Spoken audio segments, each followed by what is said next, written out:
Good morning and welcome back, everybody. I hope you enjoyed the evening. I hope you enjoyed the music, the food, the conversations, and maybe even some sleep as well. I won't ask too many details. And it's good to have you back for this. There's a lot more to get through in a fairly extended morning session because there is just so much that we have to talk about. We had a lot yesterday, and there's still more today. Perhaps next time we should run this for a week or 2 weeks, or see if we can get everybody to live here more permanently.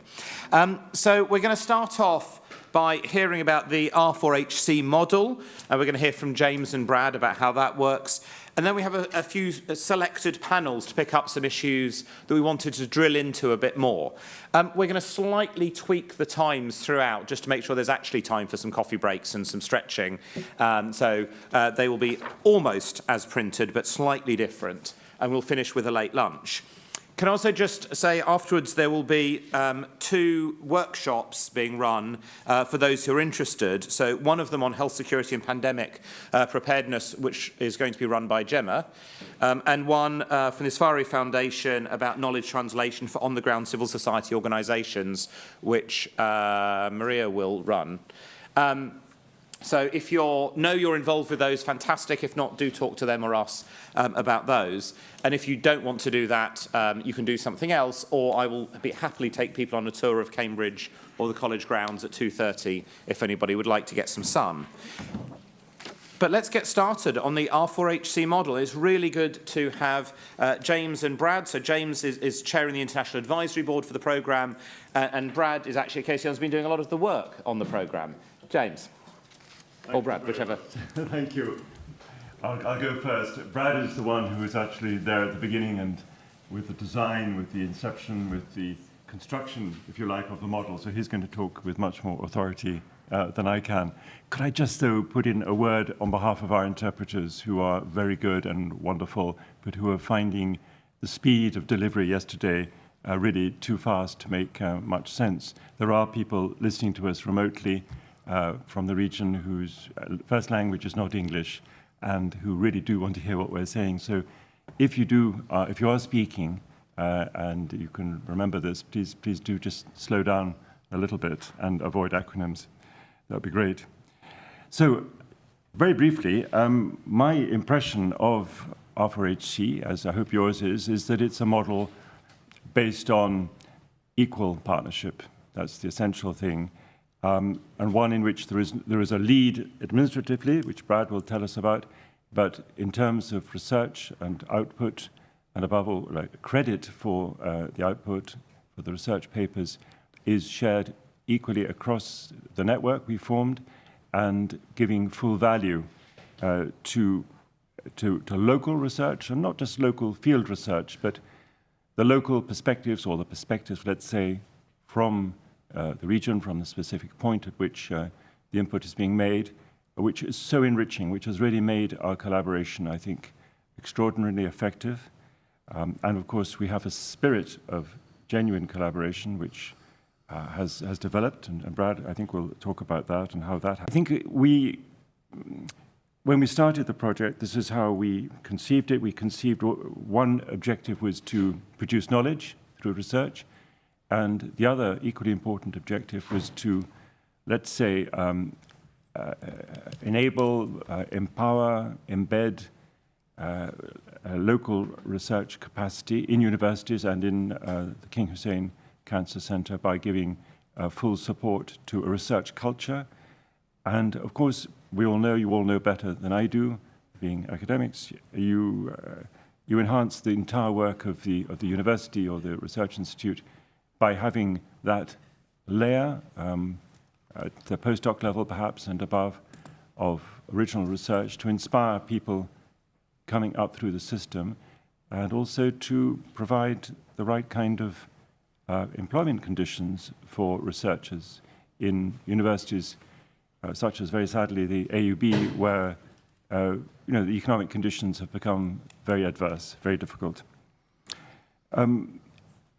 So I'm not going to go on much longer because I'd like Brad to tell us how the thing started and how it's evolved. And then if we still have time, we'd love to hear comments from you about how you've seen the project, whether things that went particularly well in your view or could have been done better? Or possibly you've come across other models, alternative models, which have done better or which have got things to offer us. So we're here very much wanting to gather your thoughts on how to go forward and do even better next time.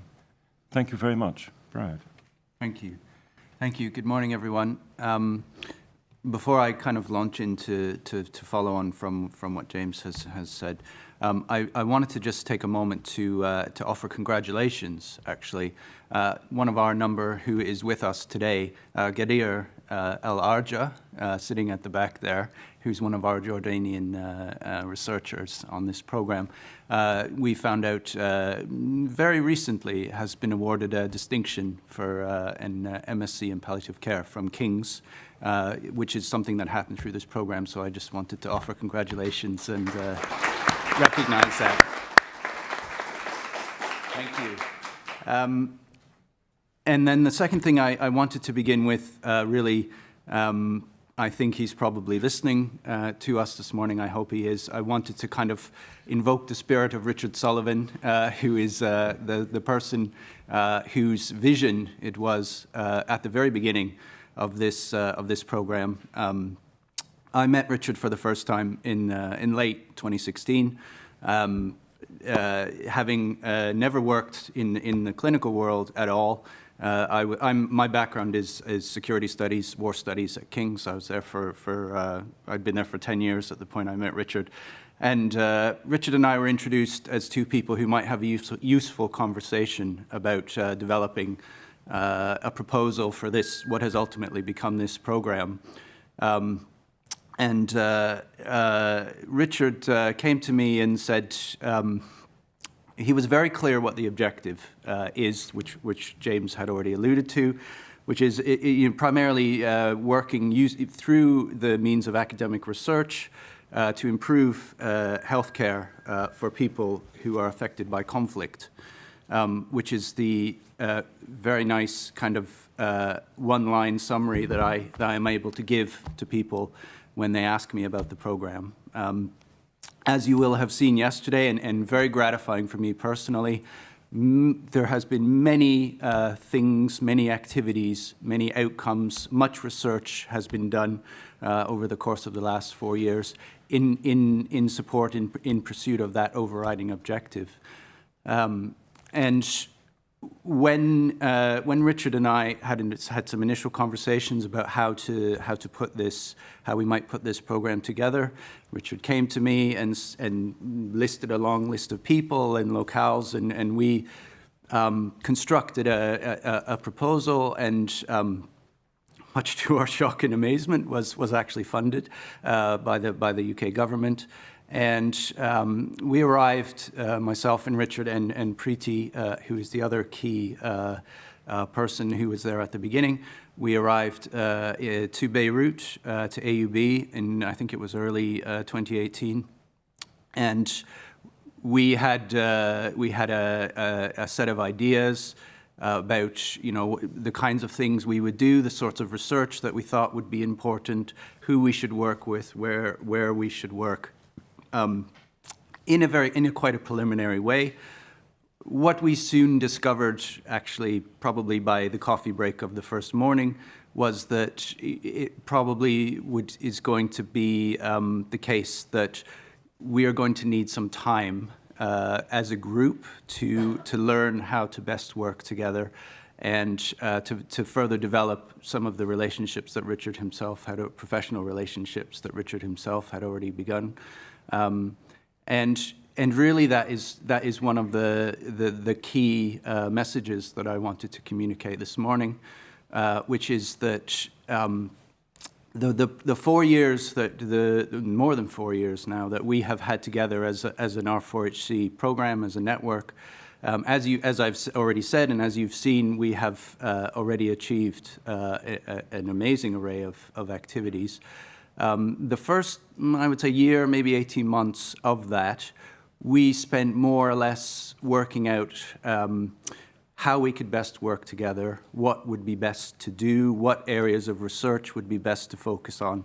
And you know, it's kind of on the tip of my tongue to say we had the luxury of doing that because of the funding that we had received from the UK government. But actually, in hindsight, it wasn't a luxury. It was really a kind of basic necessity for successfully doing this kind of work, for really doing academic research that will have a lasting impact and an effect on the improvement of healthcare for people affected by conflict. It needs time, and that is really a message that I would want to, you know, sitting here as someone who has delivered this program for 4 years, I would want to communicate to funders, to my funder, to our funder, but also to the UK government funding and others. My background, as I mentioned, I was and was said yesterday, I've been at King's College London for 15 years as a research manager. I'm not an academic. I'm a person who configures and attempts to deliver research projects of this sort. And I have seen firsthand for over 20 years now the way in which funders, UK government funders, US funders, shape to a degree the projects and the research that are done in the UK, of course, but also in the MENA region and other regions. And one of the things that we have really tried from the outset in this program to achieve is the sense in which the capacity strengthening, the research capacity strengthening that our colleague Nassim so eloquently questioned yesterday. Whatever we understand as that idea, we wanted it to be a genuinely two-way traffic. So, you know, I, myself, and Richard and Preeti and others involved in the program, we are, as researchers and research managers working in the UK, very conscious that there is much that we can do better, and some of the models and the ways that we deliver our research and the ways that I and others manage the research is not necessarily the only way and is probably not the best way. So, you know, we have always tried our very best to listen and to incorporate what we have learned, which is much, I should say, especially me personally, from the colleagues that we have worked with in the program across the region. And, you know, I can sit here and say that King's College London as an institution has been developed, has had capacity strengthening occur in that institution through me and through colleagues on the program. We are an institution that is better and more adept at delivering this kind of research program in the region because of this program. And so, you know, I feel that we have made a start on achieving that aim. The last thing I want to say is about is really about the partnership, and picking up on James's point about our approach from the outset has been one of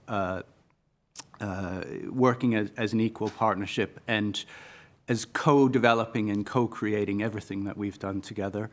I feel confident, having seen the range of presentations yesterday, that you will agree, those of you here in the room and watching online, that is evidenced in the way that we have done everything that we have done, and the way in which it's been delivered. And so really that has been that's been our overriding approach. And for what it's worth, that's, I think, would be the way that I would characterize what we've rather grandly called the R4HC model. And I think I will stop there, James. Thank you. Thank you so much, Brad. And I'd love it if anybody would like to contribute, either critical comments, always very welcome, or indeed praise for Brad, for Richard. But certainly it would be nice. Has anybody got something they'd like to say at this point?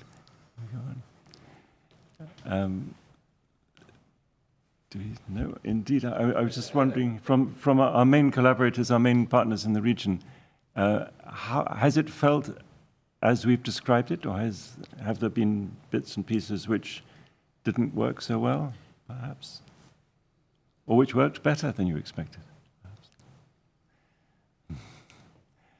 There's a comment right at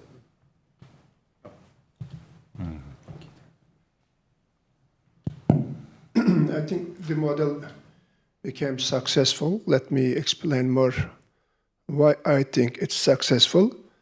I have known my colleagues, co-investigators from my department, my institution, for many years, but we have never worked together in projects like this one, because my co-investigator, Cengiz, sitting at the back here, is a psychiatrist, and my colleague, Shefkat, is a public health specialist. I'm a pediatric oncologist. We have nothing to do together for many years. I mean, this project has many direct output publications, but from the capacity building side, this is something we three of us started working together, build a team. Up to now, although I'm involved in health policy in general in Turkey, I'm working with different subspecialties, but directly I recruit economists, epidemiologists, health managers to our team. So it became a learning experience for all of us within the institution. And the other side, one of the other thing is, I would say Turkey opened its gates to collaboration with Western world more and more after 1980s. But I would say maybe my colleagues might think differently, but this is what I believe. Relatively, we have less collaboration than we can in Turkey. Although we had many European Union projects, many multi-institutional projects, our research office in the university has been managing some international projects. They are familiar with that project, but this type of project is very rarely managed by the technical people, the bureaucratic side. Also, it's the collateral benefit of this project. They learned a lot from this project. We worked together. This is something else. I have many things to say, but for now, this is just, I would like to underline this. There was another hand over there, but if I can just get brief things. Very briefly, I mean, the thing I liked about this project is that there was something for everyone in it. I mean, I was tempted by the possibility of doing research. I mean, I'm mainly, I'm in it because of the research, and other people are for teaching and other things.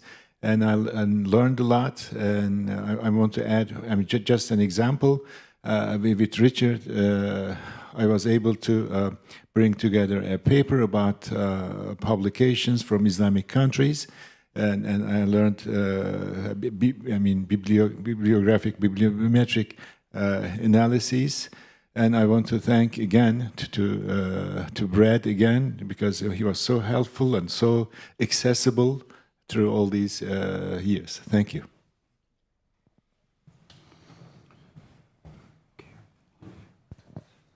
So thank you very much, and no doubt it was a good partnership, and we learned a lot as colleagues from one another, and it was some opportunity to collaborate for the mutual works.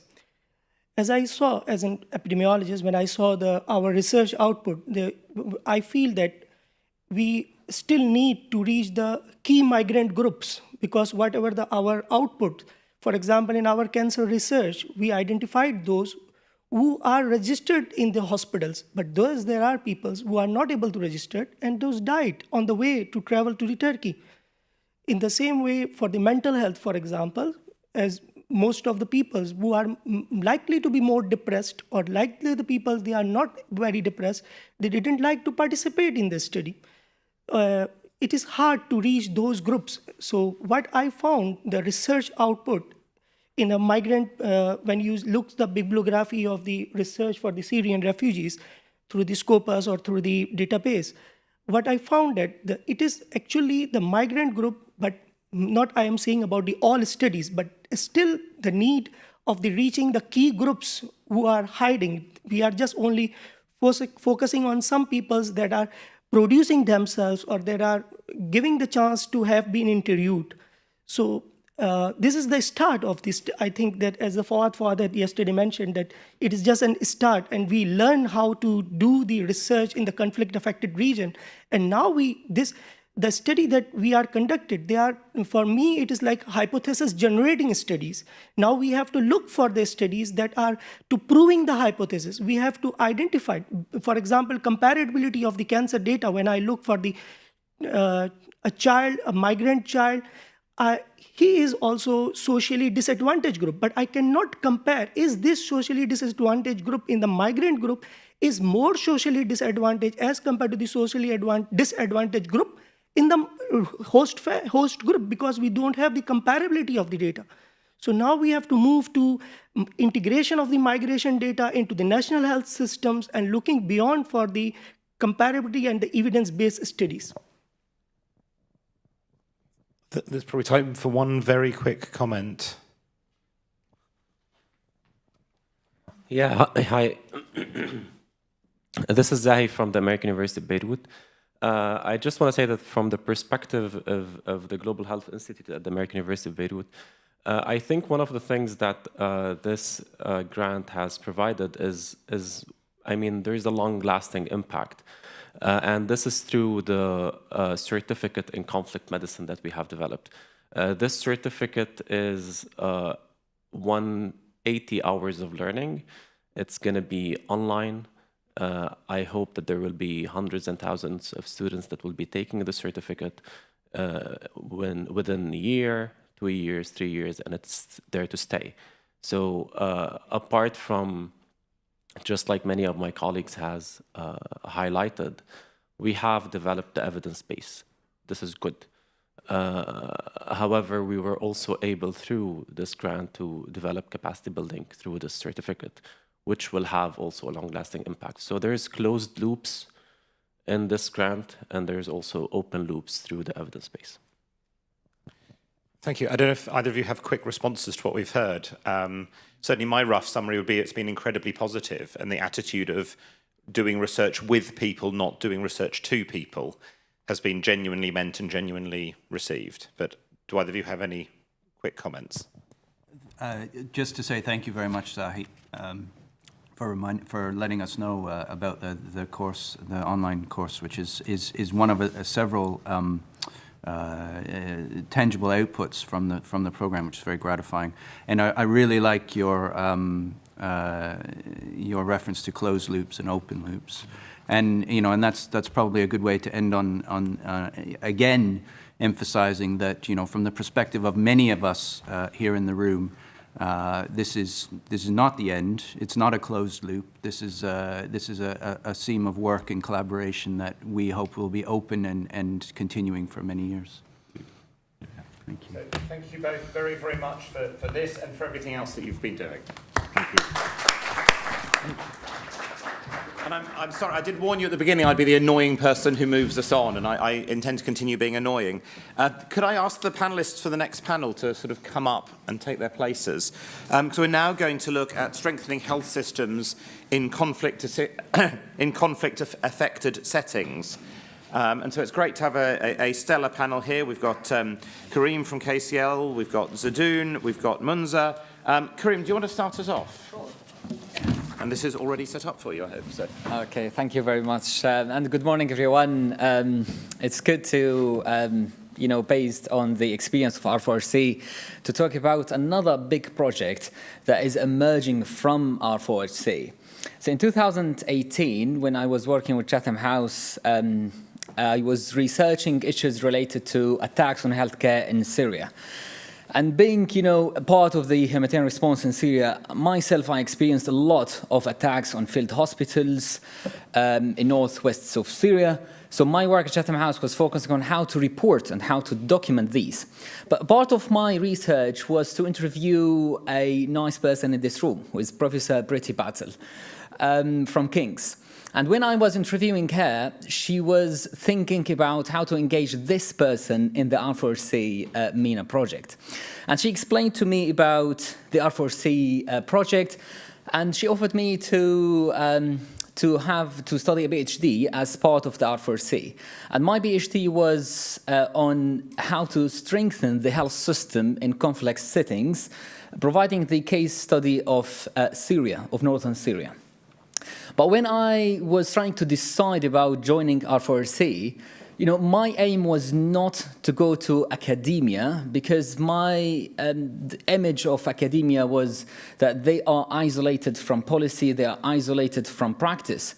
So that's why I thought about my journey, about how to shift career to go to academia. So I thought about when I worked in field hospitals, and when the conflict started in Syria, I was doing my training program in neurosurgery. And I was midpoint, it was in my third year in the training program, and I decided to give up the training program to go to the other side of the city of Aleppo to help people who do not have access to surgery, to healthcare. And when, this shift was the first shift that I had from, an academic training program to field hospitals. And then I joined Save the Children to lead the humanitarian response for the northern Syria, where we've done a lot on vaccination, on other issues. But things like health information or supply chain emerged that in conflict settings, these issues, do not receive a lot of attention. And, we need more evidence-based approach on how to really think about issues like health information or health policies in conflict settings. And usually humanitarian actors do not, give resources. Even humanitarian funders do not agree to give resources, for example, for electronic medical records. In Save the Children, I contribute to the establishment of the first electronic medical record system in northwest of Syria, at the front of the conflict at these settings. And then when I moved to the UK and I worked with London School and Chatham House on research and policies, I thought it's good to put these experiences in even more academic perspective and join R4HC, and that I started R4HC, my PhD experience with R4HC. And then my focus was on how to engage other unusual actors in research. I appreciate the R4HC, they do have extended networks of local actors, but mostly universities. But I thought about how to engage with humanitarian actors and even grassroots local organizations. And we try to design an approach on how to engage those actors. In 2018, we started the first research conference for health research in the Syrian conflict. And last year was the third annual conference for health research in the Syrian conflict. This conference was a collaborative effort, not only from R4HC, and then Awesome Union for Medical and Relief Organizations, London School, Syria Public Health Network, and even other local actors. And we were able to invite researchers from all areas of controls in Syria, including regime-held areas from Damascus, Latakia, northeast and northwest. And I think this was an evidence that we can engage with all actors for the purpose of research. And then the idea of R4HC emerged, research for health system strengthening in northern Syria. So my PhD was on health system strengthening in northern Syria, and then based on the network that we established on the basis of R4HC, we tried to target this grant by the National Institute for Health Research. This is a large grant, 4 years, 4 million project, which I think it is a sort of a continuation of what R4HC started. We try to engage with humanitarian organizations to be the lead applicant with us. So King's College equally partnered with Union for Medical Relief, Medical and Relief Organizations to lead this grant. And more than 52% of the budget is directed to activities inside Syria, in northern Syria. And I remember Brad telling me when we applied to this is an impossible grant to implement. But thankfully, now we are in the second year of this grant, and this is possible when we engaged meaningfully with local actors. Not only the USAM, but also Idlib Health Directorate, a grassroots organization in northwest of Syria. And also we extended the consultations to northeast of Syria, the colleagues from the health department of the self-administration, for example, in northeast, and other local NGOs in the region. David Knott Foundation, for example, used to provide surgical capacity trainings in northern Syria. We try to engage them as, a partner who can lead on providing clinical trainings in northern Syria. The Center for Science and Policy as well will be involved in the policy fellowship component, which is, we try to mimic the experience of the R4HC, focusing on how to build health policy makers in northern Syria. So as briefly, because of the conflict in Syria, the country was divided into different areas of control. And in each area, there is completely different health system. So the regime-held areas in the red, they have the Ministry of Health in Damascus. In the northwest of Syria, opposition control, they have the health directorates. In the areas where the Turkish government, they have presence, the Turkish Ministry of Health, they do provide health services. In the northeast, with the self-administration in northeast, they run the health system as part of their health department. So completely different health systems in one country. And we try to work with all these health systems in case we can. And that's why we started with northern Syria, northwest mainly, but also with other health systems that we can work with. And the first 2 years of this project proved that we can, and hopefully we will continue to first document best practices in the Syrian conflict throughout the last 11 years. Second, pave the way for more evidence-informed policies that hopefully can shape and re-establish the health system in the country. And our framework of the health system in the country is very dynamic. So because we do consider health system to be dynamic in conflict settings, in the active phase of the conflict, as you see the timeline, in the active phase, the goal and outcomes of health systems should be different from, for example, early recovery or development.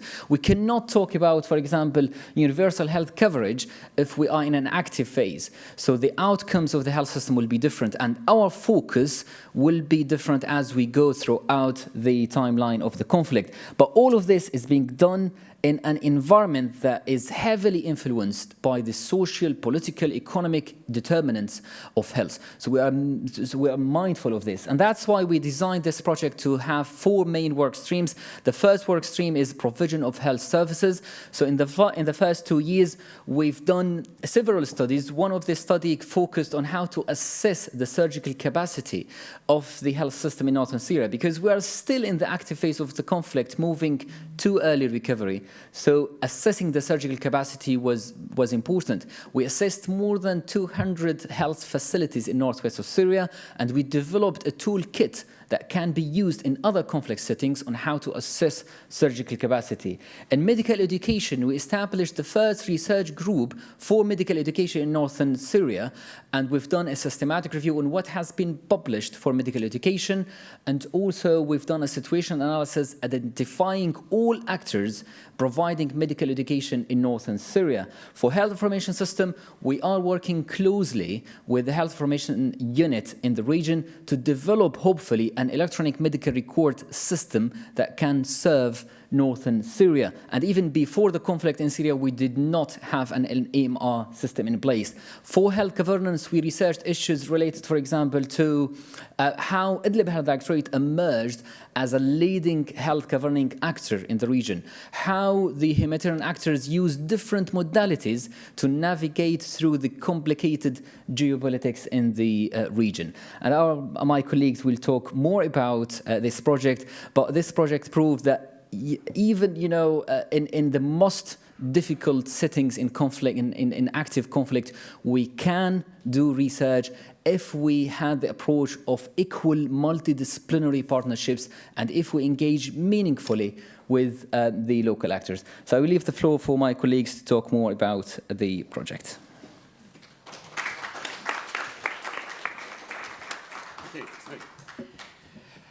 Good morning. My name is Aydun Zabi. I'm from Syria. I'm representing here USSM. I'm going to talk about why Syrian NGOs went to the field of research. First of all, I will promise the translators to speak slowly because I think you gave them really hard time. Afra, I will do what you asked me to do. So it seems that I have to give this presentation for the second time in 10 hours. Because I had to do the same at the airport.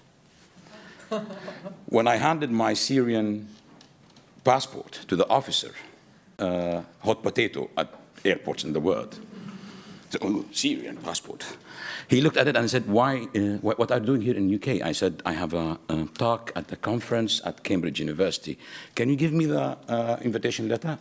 Here it is from King's College. And he said, "Oh my God, Cambridge, King's, and a Syrian. Not a real match for him. Can I delegate the welcoming statement to my MI6 colleague?" So he sent me to, and I had to stay with him for like 2 hours, telling him why we do research in Syria. Okay? So I'm going to tell you again what I told the officer. And I will do it word by word so that I don't get the same interrogation when I leave UK today. So, yes, it's a good question.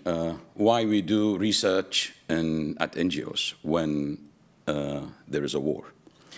And I tell you our story. Our story went when we thought that research for us is just advocacy. We wanted research because we felt we want to tell the world what is happening in Syria. We did not think of what is the best practice in documenting attacks on hospitals. We just wanted to tell the world that our hospitals are being attacked. There was no research in our background. We didn't think of that at all. So advocacy was the first impetus and motivation for us to go into the field of research. We had to focus mainly, and that was a very big entry point, was attacks on hospitals. The second reason why we went to the field of research was documenting. And that was something that came from us this time, not from you guys here in the UK. We thought that who would tell our stories? We spent hours and hours doing interviews with researchers coming from Europe, from the United States, from the Northern Pole, asking us questions about what we see, what we feel.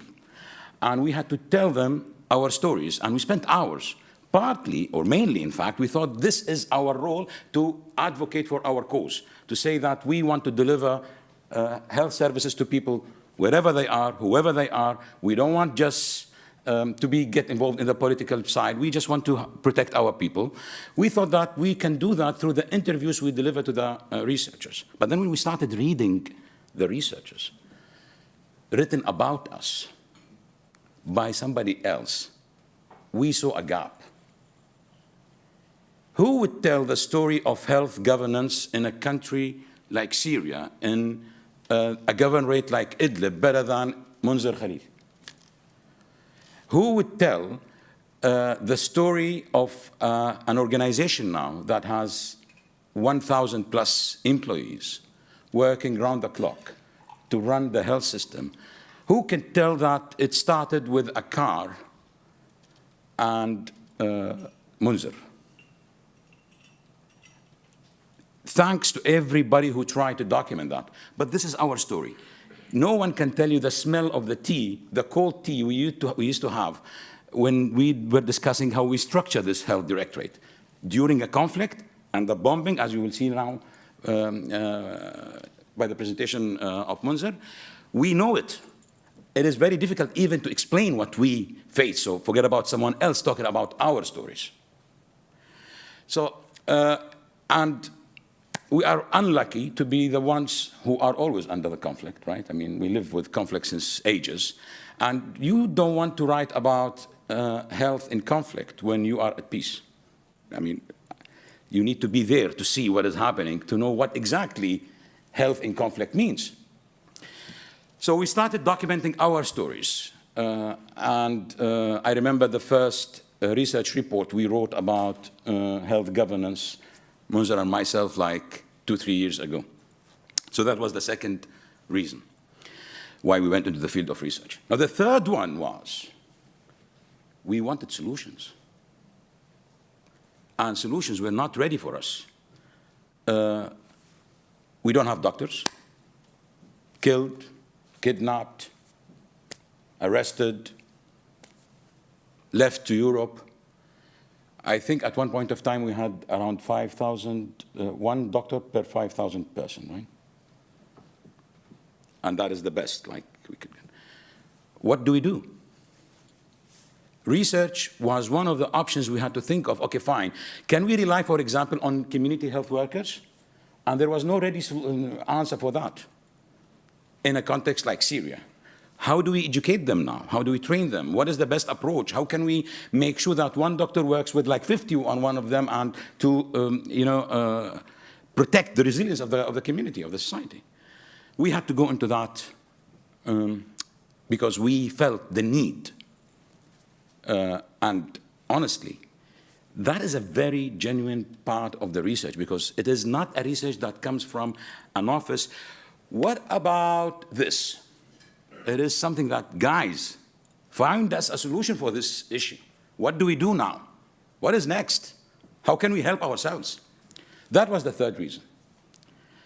The fourth reason, which is now external to us, is two main parties. The first is Syrian diaspora, who left Syria a long time ago. They were a very good connection because they lived in the West. They understand what research is. When they came to us first to say, we need to do a research, we said, for God's sake, research now, and we are being bombed by the airplanes. Please, forget about that. But then with time, we understood how important that, and they were the link. Finally, and the last reason why we went into research is people like you, like Abd Karim, and opportunities like such projects, Shivning, and I have to really mention that. The people who left Syria, especially after 2015, and started to go to the UK, for example, they started to come back to us to say, listen, we need to do our research. And these are our opportunities. We did not have enough capacity. They were also the link to capacity building. They were the link to funding. They were the link to knowledge. They were the link to institutions. So they were just resources for us. I think these are the four reasons why we had the opportunity to do research during conflict. And I believe the world is going, mashallah, into more conflict. Aggressor after aggressor, perpetrator after perpetrator, and it seems that we are very lucky to see how the world is changing. And now you will see the importance of applying all the knowledge we acquired in Syria in some other context. Thank you very much. Thank you.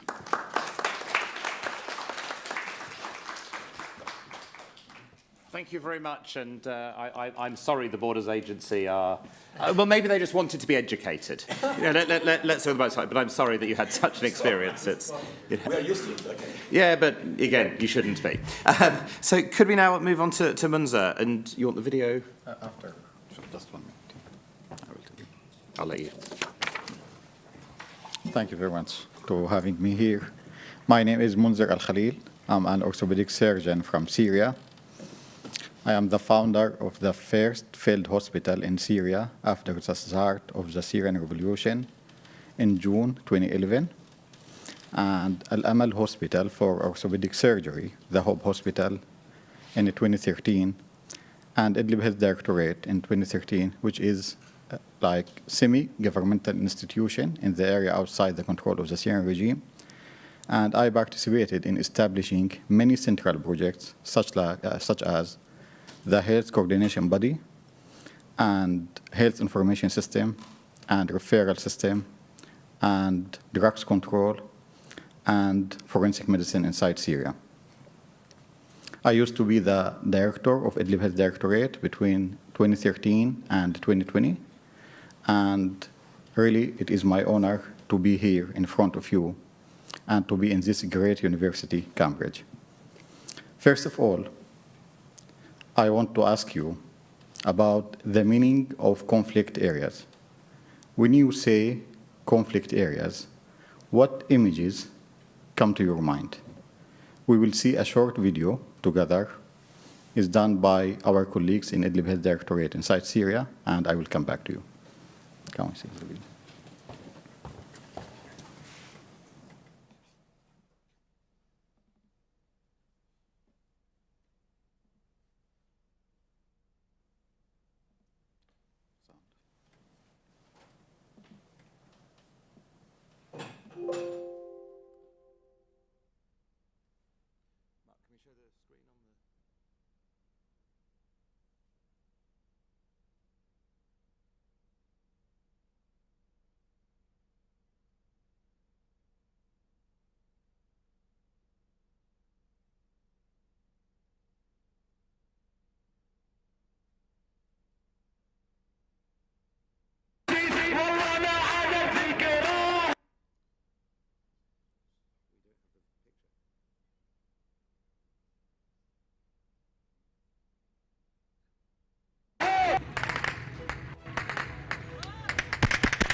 يخرجون منتفضين في أول جمعة. الله أكبر!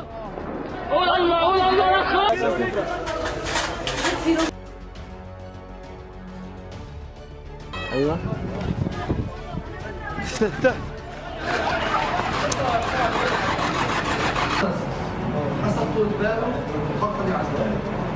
وتحولها إلى كارثة كبرى رغم الفاجعة التي سببتها الأرقام.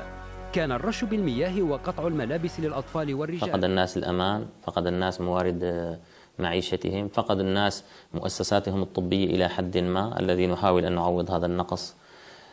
فقدوا كل شيء.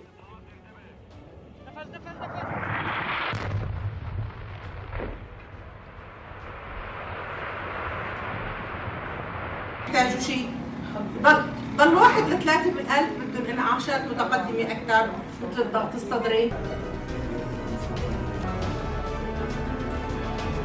إذ نشأت علاقة عدائية بين السوريين والشتاء.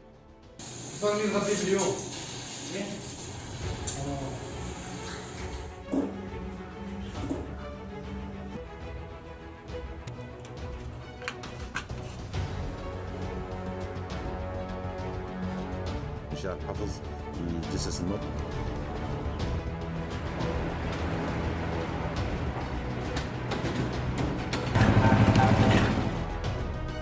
بمدة أطول لتحقق فائدة أكاديمية للمتدربين أكثر.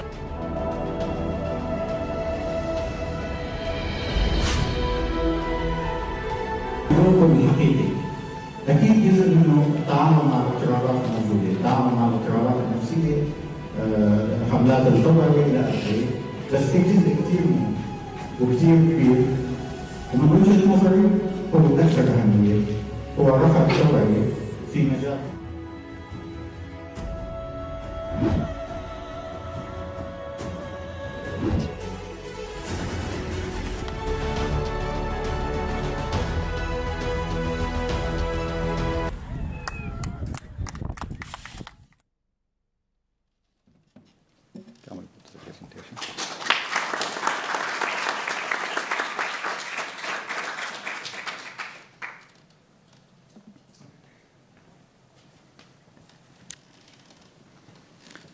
I'm not going to explain more what the meaning of conflict areas, because this is the meaning from our experience. We built our health system under the bombing of our health facilities by Russia and Syrian armies, chemical attacks on civilians, siege conditions, lack of knowledge, experience, human and financial resources. Research projects are very important in conflict areas. And to explain my words more, I will give you two quick examples. The first one, in 2015, I was the head of Al-Amal Hospital for orthopedic surgery. And just next to us, there was another hospital called Adnan Kiwan Charity Hospital. The Syrian army started bombing Sahl al-Ghab area, which is almost 15 kilometers far away from us. Many wounded people came to Kiwan Hospital. On that day, I took a very quick decision to send part of our medical staff to support our colleagues there. After we finished our work, and when my colleagues were just about to leave the hospital, an attack by a warplane happened against Kiwan Hospital, and many people were killed, including my two colleagues.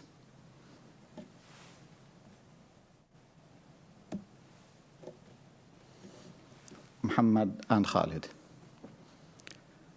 On that day, we did a great job. We saved many lives, but our colleagues passed away. When I lay my head on my pillow at night, I asked myself a critical question. Did I take the right decision today? Is it correct to transfer medical staff from one hospital to another in this specific condition? I'm not sure. A week later, somebody visited me in my office and asked me, "Excuse me, who are you? Who gave you the legitimacy to take this decision? Probably your colleagues passed away because of your decision."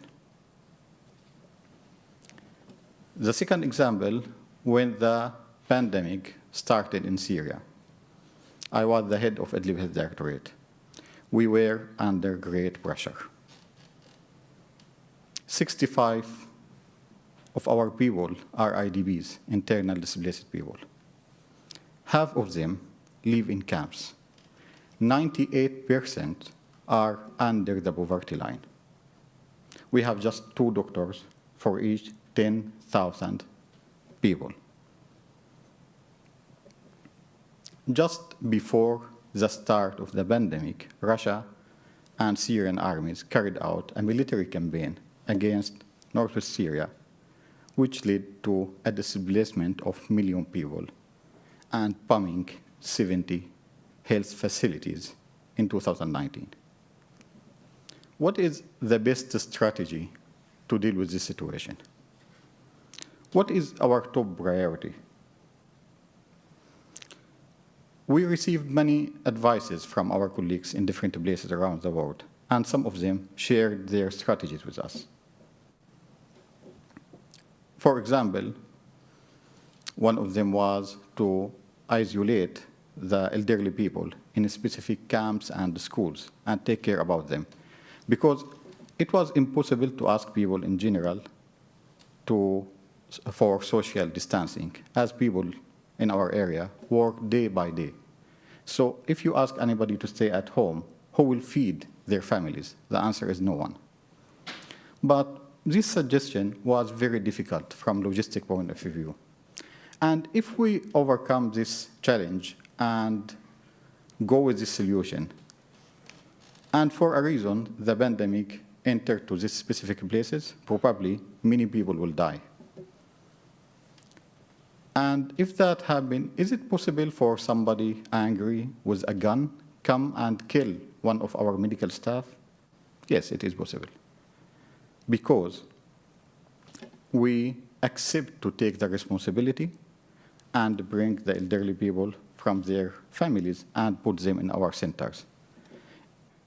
Is it possible after that for many medical staff to leave the area as we just put them in front of people without real protection? Yes, it is. You know, we speak about area, there is no a real government or law in place. So we just ignored this suggestion.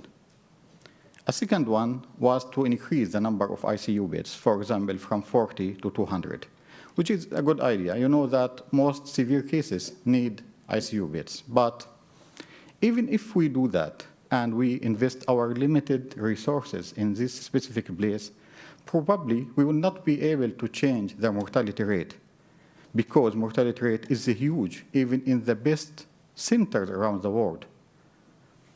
The third suggestion was to increase the number of ward beds and oxygen generator, which is also a good idea because almost 20% from infected patients need support with oxygen and medicines.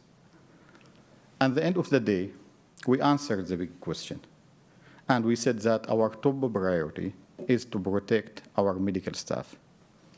I know this answer may be a little bit strange in different contexts, in other contexts, but we thought that if we lost our medical staff at this stage, we will lose in long term, and mortality rate will increase dramatically, not just because of the pandemic, but because of all other diseases.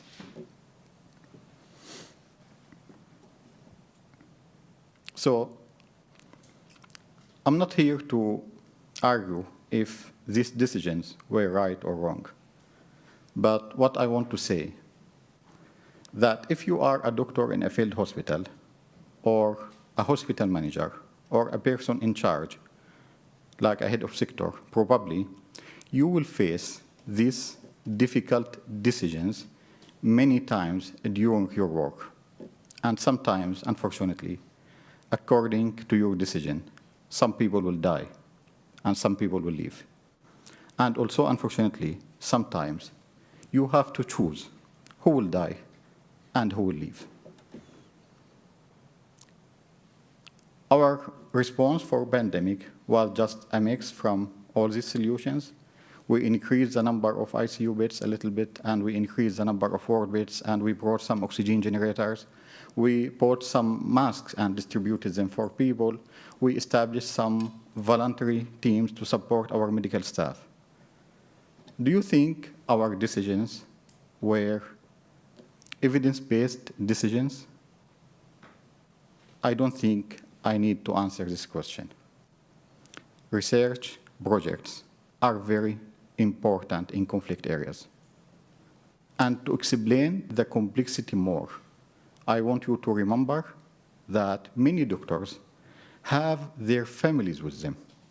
So when you think about a decision, probably you would think how you can protect your family, because your family is part of this community. Protect yourself and protect people. So it is very important to support the decision-making mechanisms in this area and to increase the legitimacy of health authorities on the one hand. On the other, to discover the hidden knowledge treasures in these areas. I believe lessons learned from Syria may be very useful to support other contexts, such as Ukraine nowadays, and who knows, maybe other countries in the future. Thank you very much.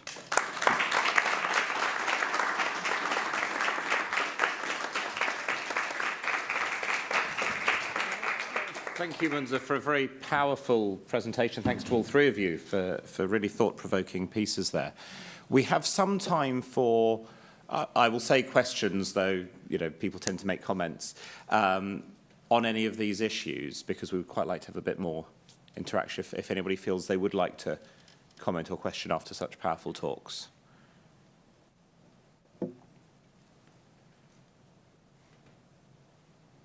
If two hands up simultaneously. Oh.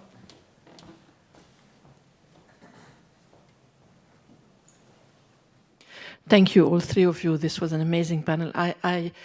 For those of you who are on the ground. And I'm sorry for my ignorance, but because that's something we're dealing with refugee women and girls in Lebanon. What is happening to women and girls' reproductive health? What happens with unplanned pregnancies?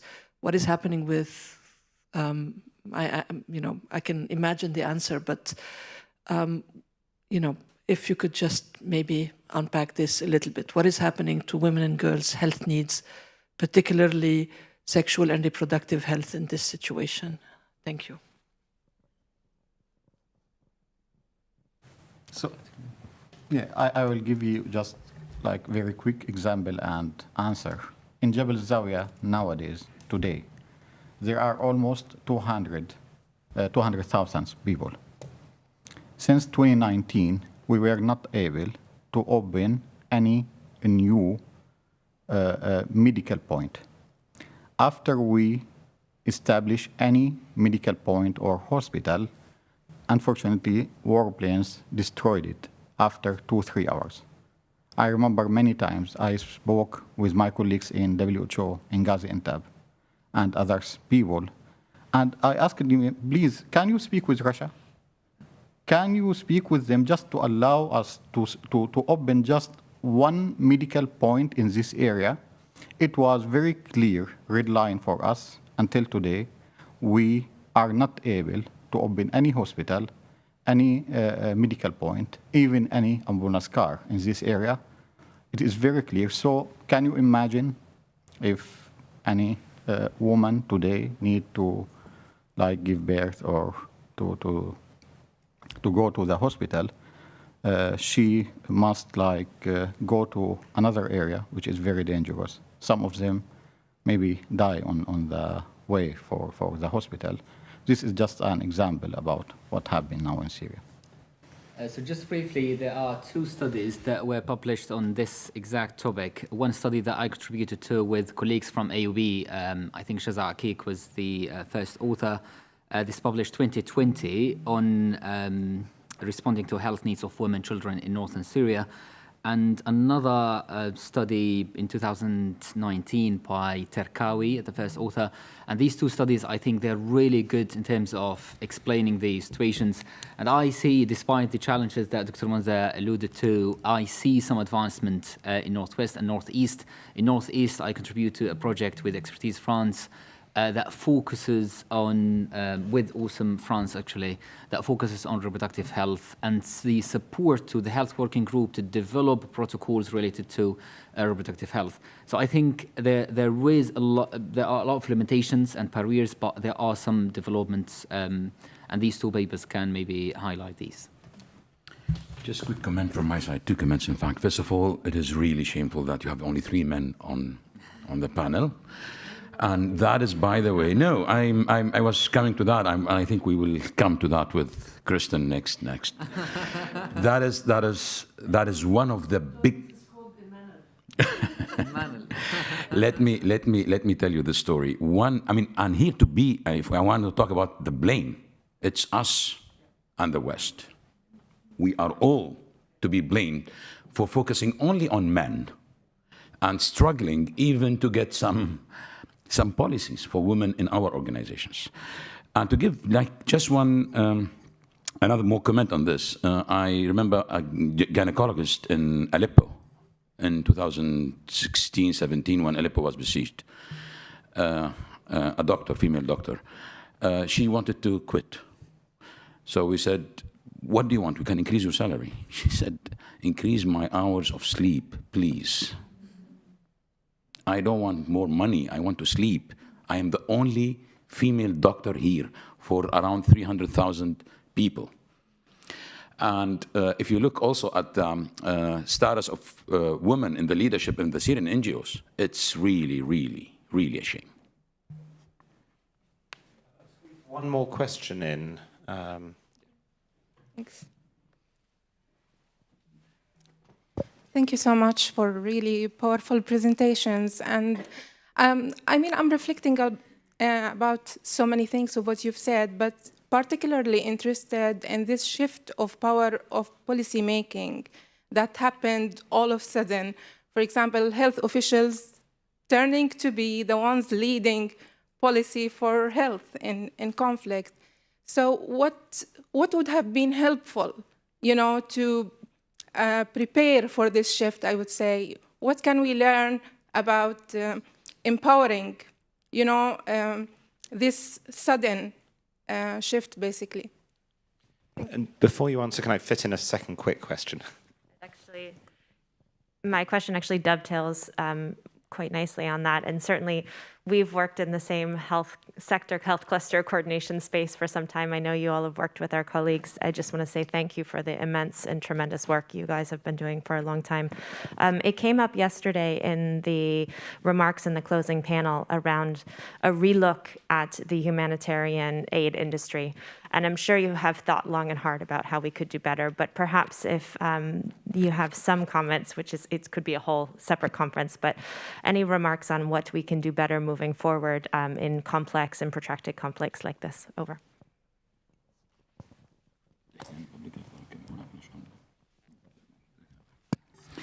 Of course, the one who would answer on public health is the public health guy.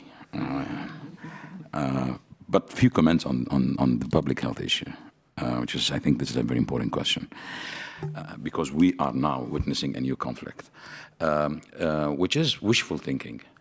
When the Syrian civil war, uprising, whatever you want to call it now, started, everybody thought it is a matter of weeks. This is happening right now. Don't think Ukraine issue is going to last for 2-3 weeks. It is going to last for long, long time. Trust us for once. We told all the diplomats and politicians we met that Syrian war is going to last for decades, and you have to prepare for yourself for the worst. They did not believe us until they saw the waves of refugees in 2015. And now it is happening again in Ukraine. When we thought of health governance, public health, it was just like talking about something. When we heard the term public health, by the way, we thought it's a new stuff. We didn't know it. We were doing it because we needed that. The main issue and the main message here is, for all the donors, for all the practitioners, prepare for every matter related to public health right from the day number one of any crisis. Don't think only of humanitarian, rapid stuff. Every crisis that starts lasts for long, and you need to take action. At one point of time, this hero had to take a decision about vaccination. No one was there to support him. No one. He had to face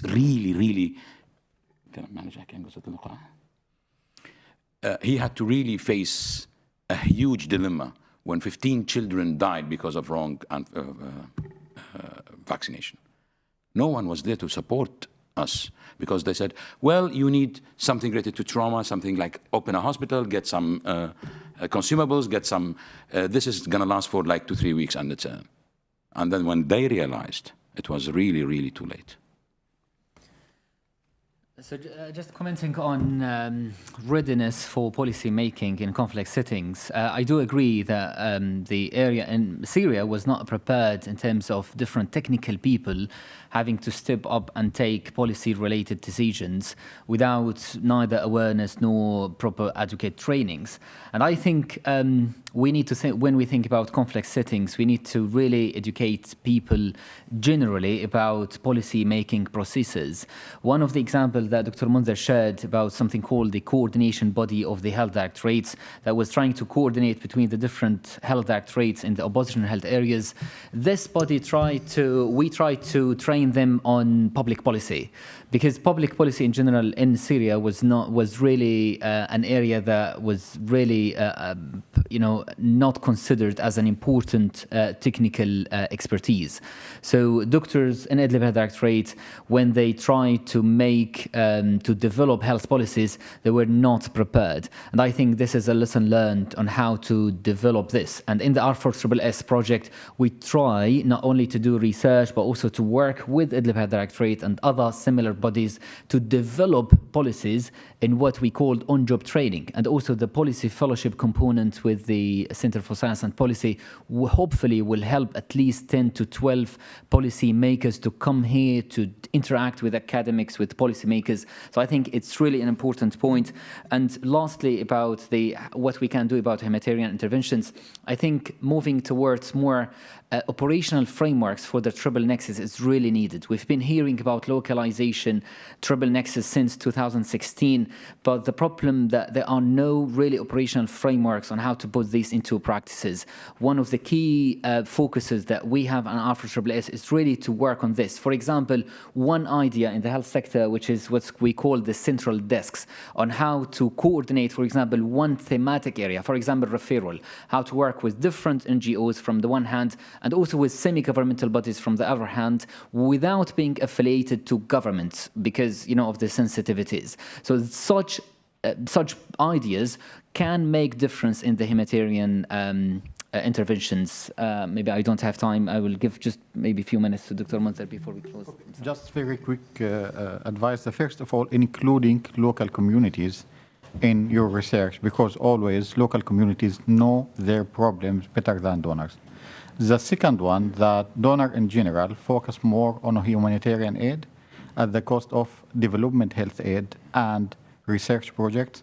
So we need to do this shift in the mentality of donors to think more about development health aid. If I can give just one number from the last report, in Syria, for example, donors paid 20% out of, for development health aid, out of health and humanitarian aid in general, just 20%, okay? While in fragile states in general around the world, they paid 22%. So more than 10 times donors pay in fragile states more than Syria. And I guess this is a clear indicator that in general donors were not very interested in rebuilding the health systems in Syria and focus on development health aid. They just want some emergency services in Syria, save lives, and do just very basic services. Thank you. Thank you very much to all three of you. Thank you. And again, I'm very sorry to move us on, but we are now going to move on to the second panel about security sector, civil health cooperation in conflict zones. And we're going to have a slight gender change. So if I could ask our panel for this one to come along. David, I'm afraid, can't be with us. And so we're going to start off with a presentation on behalf of David and Martin Bricknell by Chiyu Lin. Do you want to start off? And if we can show the screen, over to you. Great, thank you. Right. Let's just start. Yeah, thank you so much for the opportunity again. My name is Chiyu Lin. I work at the Conflict and Health Research Group at King's College London with Professor Martin Bricknell on a few different projects, including military medical ethics and military medical system, and also the zero-military cooperation. And Martin is not able to make it today. He actually made a video presentation, but we're not able to play that video. So if you are interested in that topic, we would love to share that video with you. So our topic today is to give you a brief summaries and updates on the zero-military cooperation, health, and humanitarian topic. So that will include what we have done for the project and also some current papers and some initial thoughts about our future plan. Right. So civil military cooperation has been made lots of the contribution to the various international response and also national response to various challenges in many different countries in many different ways. So such as COVID-19, which is a very good example to point out the importance of the civil military cooperation. So before we have a more understanding on the civil military cooperation, we think that's important. We need to have more understanding about the military medical system. And military medical almanac, which is the only one to provide the comprehensive summary of the military medical system. And although this is a quite nice platform, normally this is a country just updates their military medical profile to the website, but it's not really have the formal structures or framework to explore the military medical system. Therefore, we just try to publish some paper to explain these issues on the almanac.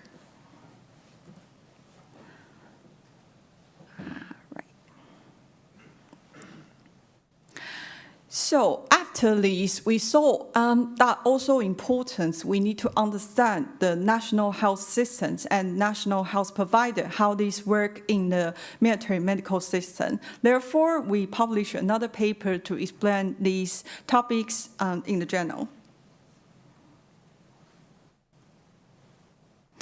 So this is the publications we then published to explore the structures of the military medical system.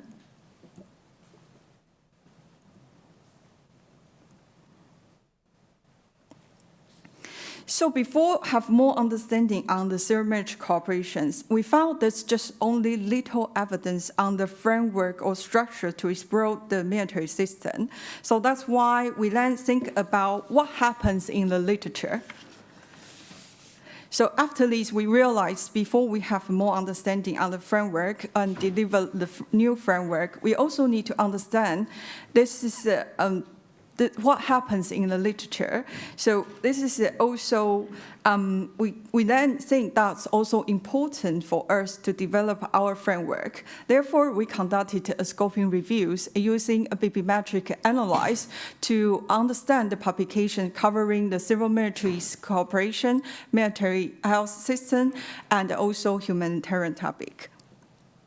We then collected 8,000 publications from 8 different databases. Eventually, we got 592 publications on the topic. And then this is a very significant increase in publication numbers on this topic. So this is a bibliometric map we found. And also 4 major things has identified in our study. So the first one is about civil military relation, which is read on our map, and 24 keywords in that map. And then this pay a lot of attention about the civil military relation, especially the relationship between armed forces and also society. And the theme 2 is about civil military cooperation in disaster and healthcare. So these themes talk about a lot about the civil military cooperation to support the health response during the natural disaster, something like an earthquake in literature.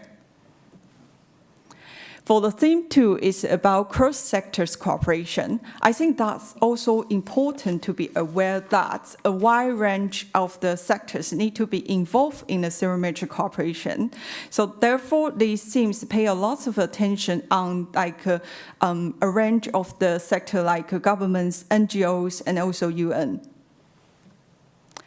And then for the theme 4, it's about the conflict in Afghanistan. I think that significant attention has been paid in the literature to the conflict in Afghanistan. So they pay a lot of there are lots of discussions on the key elements of the civil military cooperation during that conflict.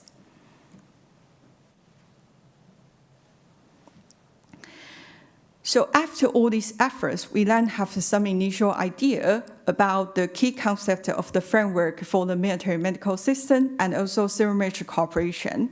We then found there's also increasing attention to the civil military cooperations during the COVID-19. So therefore, we using our initial framework to make the international comparisons in 6 different Europe countries and the UK. So we found that's quite difference between the country, even in the Europe. Also, some paper about the civil military cooperation and COVID-19 has been published by our team.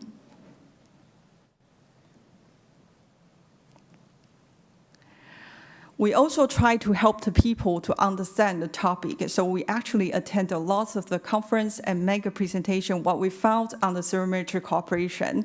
So that including many different countries like Germany, United States, and UK, also Greece, and also Switzerland, Taiwan as well. That's where I'm from. So we also make a lot of videos to explain the topic to the public, which is also open access. And then this is the publication list for our themes about the civil military cooperation. It's a very long list. And Martin also got a very new roles as editor-in-chief for the Almanac.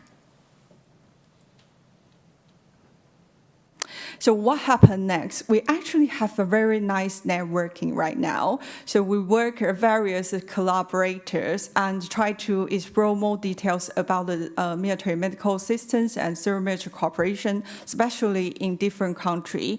So we are planning to apply for some grant application with the different countries, including Canada and Taiwan, to explore this topic in more detail. So hopefully some good news soon. Great. Thank you so much. Thank you very much, and thank you very much for stepping in with the video issues and the timing issues. There's a huge amount of work there to wrap into one presentation. And I'm also delighted that Gemma's joined us to answer any questions or to raise any, frankly, if there's things you feel... Yeah, thanks, Julian.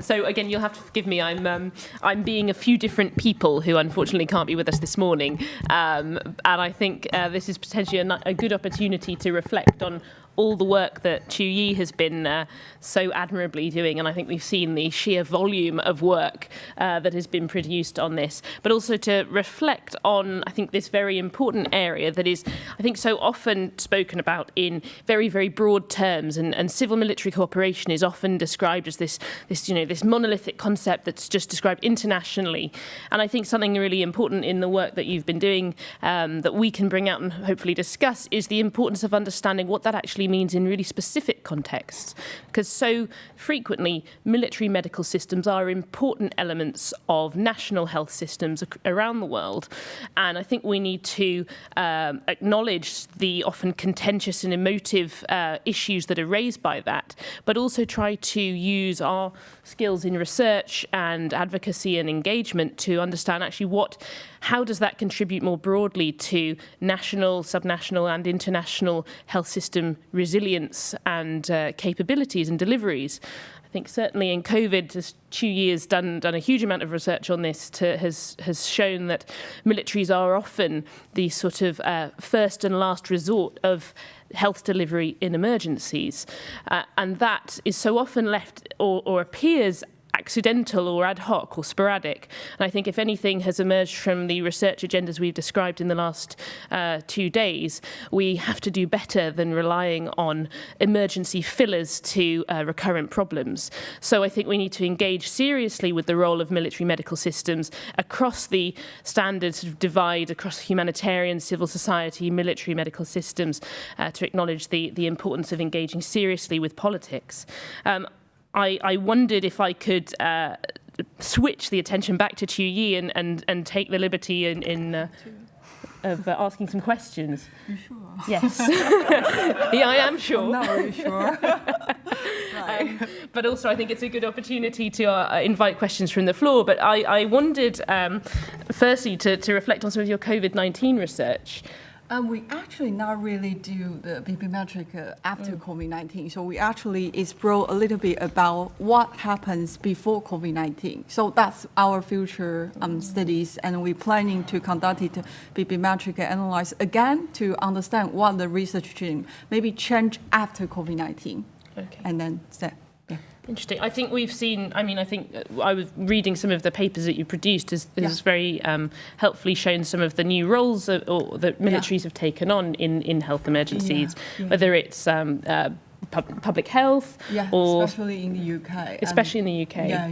And that got a lot of support to the national response to the COVID-19, especially in the UK. Something like we support ambulance service in a way, and also Nightingale's field hospital something, and in many different countries that happens as well. I wonder if you have any examples of perhaps emerging best practice in cross-sectoral work. How can militaries engage positively, and if you can think of any good examples across COVID and beyond? Yes, I think the unique features of the military medical system, they can move very quickly and very soon to engage in the different response to the COVID-19, especially some emergency plans or some that would be really helpful, and that happens in the UK as well. So in the earlier stage, you also support PPEs and medical equipment supplies and across the different country, across the EU. So I think that's very important. Points out the roles of the military medical system. Yeah. I wonder, I'm sure many people in the audience have had experiences working sort of at this boundary with military groups, military actors. I wondered if anyone would like to share some of their issues in terms of the difficulties, the risks, the opportunities that might arise from greater security sector collaboration or less, as people may feel the case may need to be.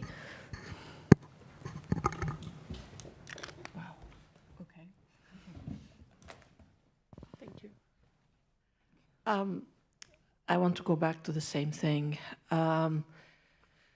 Military medical personnel and women and girls seeking health services, particularly in situation of conflict, particularly when we know and we can very well predict that rape is a weapon of war. Certainly we know that this is happening as we speak in Syria. How does this, what happens? What is the dynamic? How equipped is the military personnel in handling sexual and gender-based violence in times of conflict? I mean, I think I'm not an expert on the provision, but certainly I think that is something looking forward that should be integrated more. I mean, in any agenda that harmonises military provision of healthcare, surely I agree with you. I mean, I can only echo what you're saying. That should be central and an important area to sort of remedy some of the historic injustices in delivery of the often very sort of ad hoc and often exploitative forms of healthcare practice. And I think, I'm very much looking forward to Kristin's talk later, and I can only support having more gender involvement, more women involved at the highest levels of policy making and on the ground. Across security sector, civil, military, humanitarians. I think the time is, Kristin will not mind me saying, I think the time for more women involvement is now. She will expand on that later.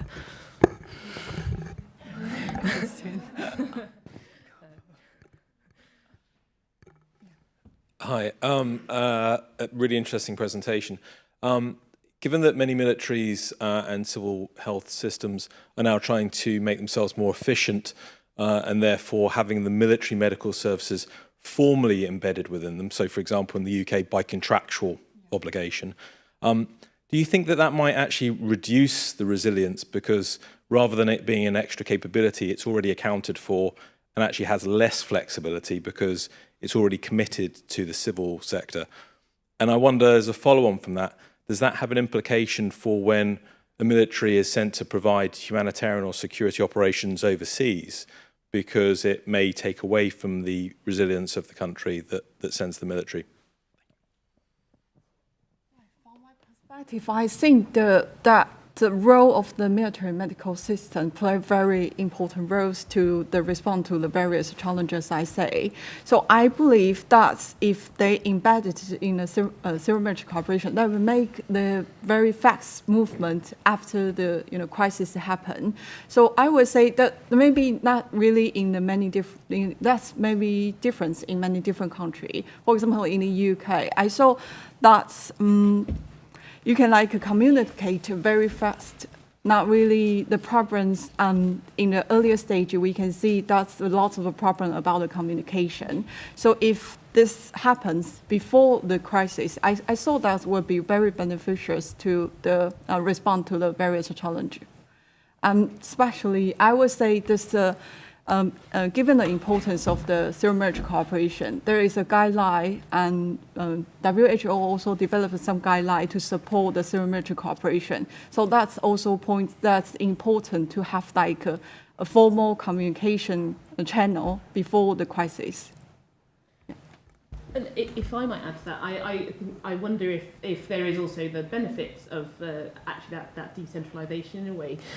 I'm an NHS doctor. I know you've worked in a hybrid sort of military medical system, and perhaps that resilience is supported by that exchange as well from the NHS to the military. Certainly that was always the idea, if less so maybe in practice. But I think that's why work like this is important, to plan early so that the lessons learned are not to be taken so late afterwards. Actually, they're anticipated and built into the system, and there is a system of learning. We have a PhD student who's an Australian doctor, anaesthetist, and Australian soldier who is researching military medical systems, military medical logistic systems for blood, and that's often a neglected area, is the importance of medical logistics in crises. And I think that potentially is one key area where militaries can be very supportive of crisis needs.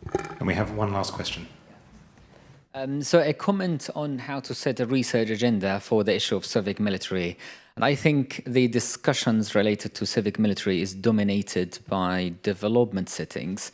So most of the examples we hear now about NHS working with the British Army, for example, or maybe the role of military in natural disasters, because I think we cannot ignore this. But I think in armed conflict settings, there is a lot to investigate here. So I think one issue is the role of non-state armed actors. And I think this is maybe overlooked, and maybe it's only highlighted in areas related to negotiations. But for example, when we were doing the polio vaccination campaign in Syria, we had to negotiate with ISIS to secure access. And sometimes we had to rely on, people from different armed groups to allow us to access certain areas. And in other areas, for example, in Lebanon, Hezbollah is maybe a health provider in some areas. So how to ensure, for example, that health is not politicized, either by providing healthcare to some population or depriving some populations from access to healthcare. So I think there is a lot of really interesting items to be added to the research agenda, rather than only focusing on the role of Western militaries in the civic military cooperation.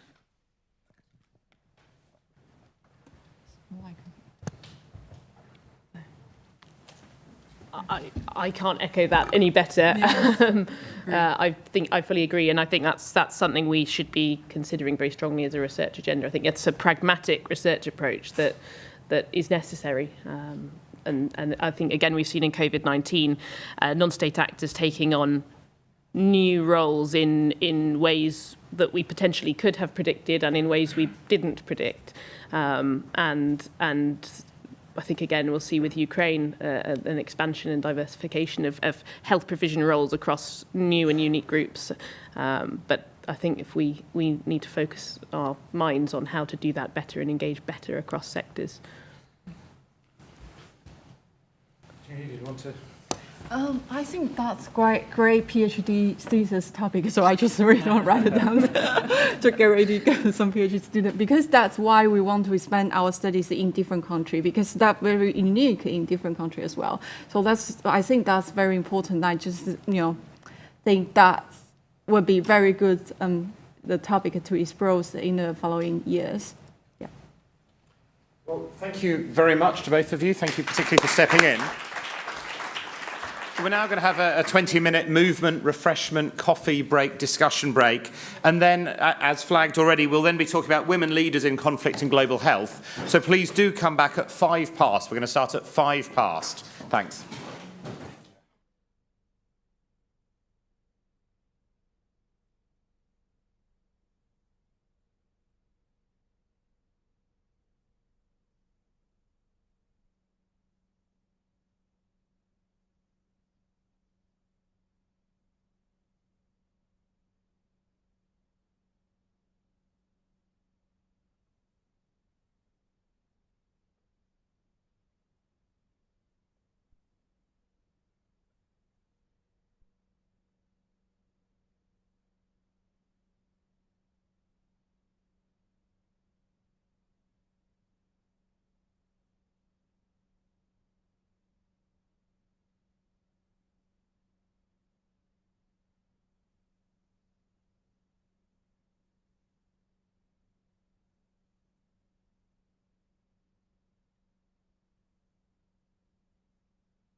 back, everybody.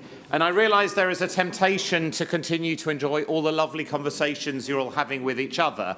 But we do have lots more to get through, lots more panels, lots more important subjects. And of course, it's hard to imagine something that's more important and often too ignored as women leaders in conflict and global health. So I'm really pleased to see people back here for this session. And I'm going to hand over to Kristen from KCL to take us through this session. Kristen, over to you. Great. Okay, thank you. Okay, well, good morning, dear colleagues and dear friends. My name is Kristen Meager, for those of you who don't know me. I am the co-lead for the research for the Women Leaders in Health and Conflict project, along with Professor Preeti Patel. I also have been working on the R4HC project over the past 4 years as the program coordinator. And since the establishment of the R4HSSS project, I have been working as the program manager along with my wonderful colleagues Kareem and Munza and Zaydoun and Naseem and Preeti, and our colleagues also in Usam, Gaziantep. Alongside of this, I am also doing my PhD, which unsurprisingly is looking at the role of women's leadership in health system strengthening, specifically in northwest Syria. Now, firstly, I just wanted to make a note today that I am quite obviously, or possibly obviously to you all, not a woman who has been affected by conflict. But I have been working with an incredible group of people over these past 4 years, and I hope that somehow I might be able to represent their voices today, especially Muna Kaiti, who I know is listening online today and who is a female healthcare worker from Syria. So it gives me great pleasure to be standing here today and addressing one of the elephants in the room, women's leadership and, more broadly speaking, gender equity and gender equality. In whatever setting I am discussing this, it always brings with it a fierce debate, whether that be about the importance or lack of importance of such a topic in a conflict setting, or who it is actually addressing. Which is great. I love this debate. It brings everyone into the conversation, whether people agree or not. It crosses so many divides. But regardless of these different views, we know that discussing the role of women and gender, be that through women specifically or other individuals that are marginalised by the power systems at play, it is crucial and critical to include these voices in a much more diverse view of the challenges presented by health and conflict settings. So I'd like to begin today by introducing the initiative, the Women Leaders in Health and Conflict Initiative, and our current project funded by the Foreign Commonwealth and Development Office, or the FCDO. So the Women Leaders Initiative was born out of the R4HC project. And as you'll have seen over these past 2 days, we have a truly inspiring group of women that are leading on a very broad spectrum of work at the nexus of health and conflict. However, this work does continue to be dominated at the leadership and decision-making levels by men. And it's not just in research, but it's at the community level, local levels, international and local NGOs, and in donor organisations. Globally, health is largely led by men and delivered by women. As we'll be well aware, women's leadership has increasingly been at the forefront of many global and development agendas, particularly in light of COVID-19. Various movements and initiatives have also been established to address gender inequities in health. However, what is often missed is the role of women in conflict-affected settings. Within the context of new frameworks, we have this new focus on localisation and the development of holistic and inclusive approaches to policy making. Yet such ideas cannot be truly realised without understanding and incorporating and voicing very loudly the opinions and experiences of all of those affected by conflict. That is, women, gender minorities, and all of their intersecting identities. Health is gendered, conflict is gendered. So the Women Leaders Initiative is adopting a unique position within these broader global movements. And we're working towards gender equitable leadership by providing a platform specifically for all marginalised individuals. We're focusing on a sector that is under-researched and under-resourced given this complex political, security and research environment that it is positioned in.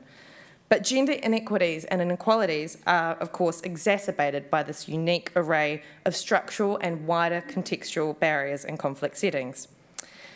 And while we know there are significant barriers preventing women and other underrepresented groups from taking up these leadership roles, we know that there is also a wealth of opportunities from within the local communities and those affected by conflict.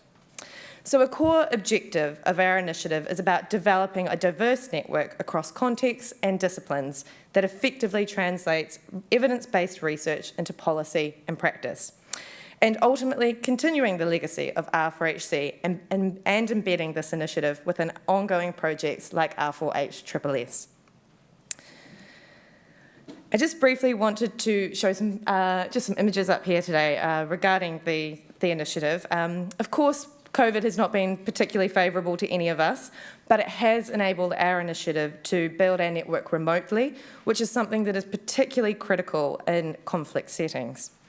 We've hosted a number of incredible speakers during webinars, and some of whom are with us here today, Dr. Tasneem Atatra. Last International Women's Day, we also held a roundtable to address gender equitable leadership in health and conflict-affected settings. Participants were represented from civil society organisations, United Nations agencies, frontline healthcare workers and academics. And this was also published by the WHO Bulletin recently. So through these activities and engaging with an array of individuals who we've been able to lead to date a primarily desk-based research agenda over these past couple of years. We've produced a number of publications that look broadly at gender and leadership and the role of women across organisations in health and conflict, and more recently, the link with peace building. Some key messages that I would like to reflect on from our research. So generally speaking, the existing literature on governance and leadership of health systems mostly overlooks not only women, but also, and gender more widely of course, but also armed conflict.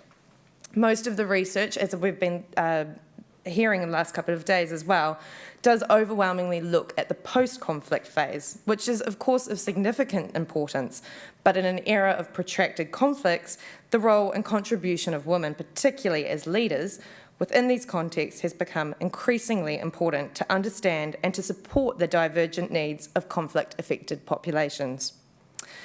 There has also been a recent revival on the Health for Peace programs, which is a policy framework adopted by the WHO on the premise that the role of healthcare workers would extend to the preservation and promotion of peace.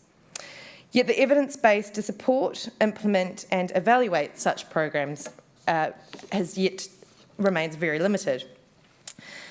Furthermore, the research that we have been focusing on to date demonstrates that by not including gender analysis in the peace and health nexus, there will remain significant setbacks to achieving sustainable peace. So through all of this, what we are trying to actively promote is the development of a new research agenda that assesses through empirical evidence what women's leadership means in health and conflict, how greater involvement of women and other marginalised groups in decision-making can be achieved in health and conflict settings, and ultimately what this might mean for creating sustainable solutions, so not just health outcomes, but health systems more widely. Over the past couple of days, there's been a lot of discussion on the urgent need to change frameworks and models, redefine power, challenge the status quo. Much of this can be done by challenging the overarching system and structure that is so deeply embedded globally, that is patriarchy. Am I saying that we can just add women and stir? No, this alone is not the solution. But how about we start by including more women and others marginalised by the powers that be in meaningful decision-making?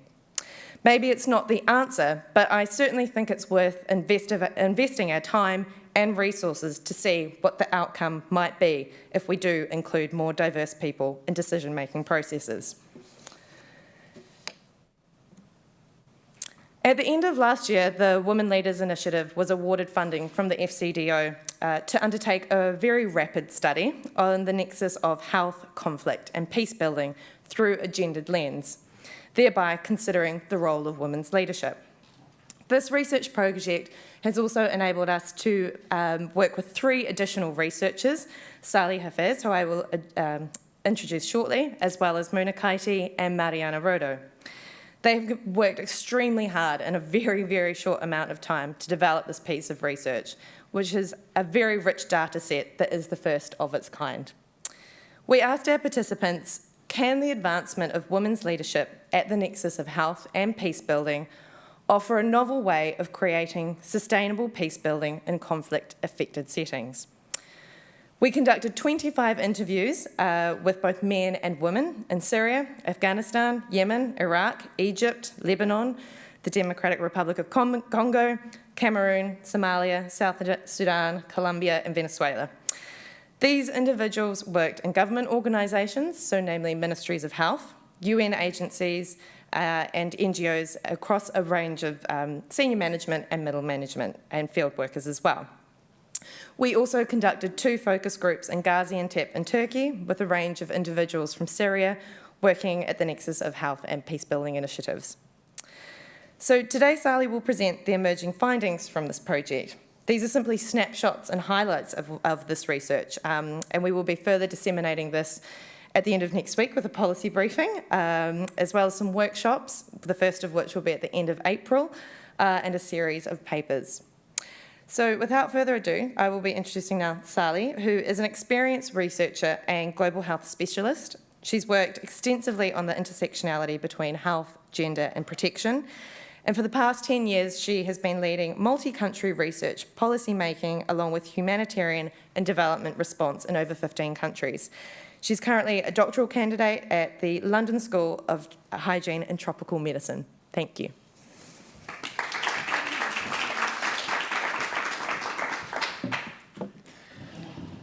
Thank you so much. Is it now? Yeah. Thank you so much, Christine, Pretty, and also I'd like to thank Mariana and Mona, our colleagues, that we highly valued their experience, particularly Mona being a researcher with a lived experience from the Syria crisis. Thank you so much for exceptional support. A little bit background about myself. I'm a dentist, oral surgeon, and public health specialist I've been working for the last 12 years in humanitarian settings. I've worked in the Syria crisis, but also in Yemen and Iraq and Bangladesh. And in many occasions, I ended up being the only woman in the room to take some decisions. And that was quite sometimes awkward, sometimes culturally inappropriate for many, sometimes, being kind of ignored from the decision-making process. So it was a really interesting process to try to systematically examine this and see how far other women have been facing this challenge as well. We've been hearing yesterday and today about the health system realities and how far we can strengthen and rebuild some of these health systems. But also it's very important to understand who will do this. And are they men and women, people from different genders? But also it's important to understand who will take decisions and why this is important in conflict and post-conflict states. The importance of this research is that we've been examining the interaction between women leadership, health, and peace building across 12 different contexts in conflict and post-conflict states. So there are a lot of diverse levels of learning and things that we can benefit from in this, from the findings. To do this, we needed to examine and investigate the barriers and the enablers to women's leadership more widely in the context with focus on women working directly in the health sector or in peace-building initiatives and how far they have been intersecting in this process. We've been asking the participants and the individuals about their understanding of very key concepts here about gender equality, gender equity, and gender mainstreaming, trying to understand if there is a divide between the gender world and the health world and where they can meet or where they cannot meet, and why it's important as well for them to meet. That's also some of the questions that we've been trying to ask. We also have been trying to understand a little bit more about the leadership and what both good and bad leadership qualities would look like in conflict and post-conflict states and context. And for many people, they were quite surprised to see us asking about that. I mean, why is it even important? We just need to respond. We need to provide services. We need to save lives. Why it's even important to understand who leads or what is leadership. So that was also quite important to understand their perception. Understanding all these concepts has enabled us to explore a little bit about the intersectionality between them, but also to understand the role of different actors, including donors and different organizations and international actors in this process, and also the set of values that govern this process. This has been quite important to us.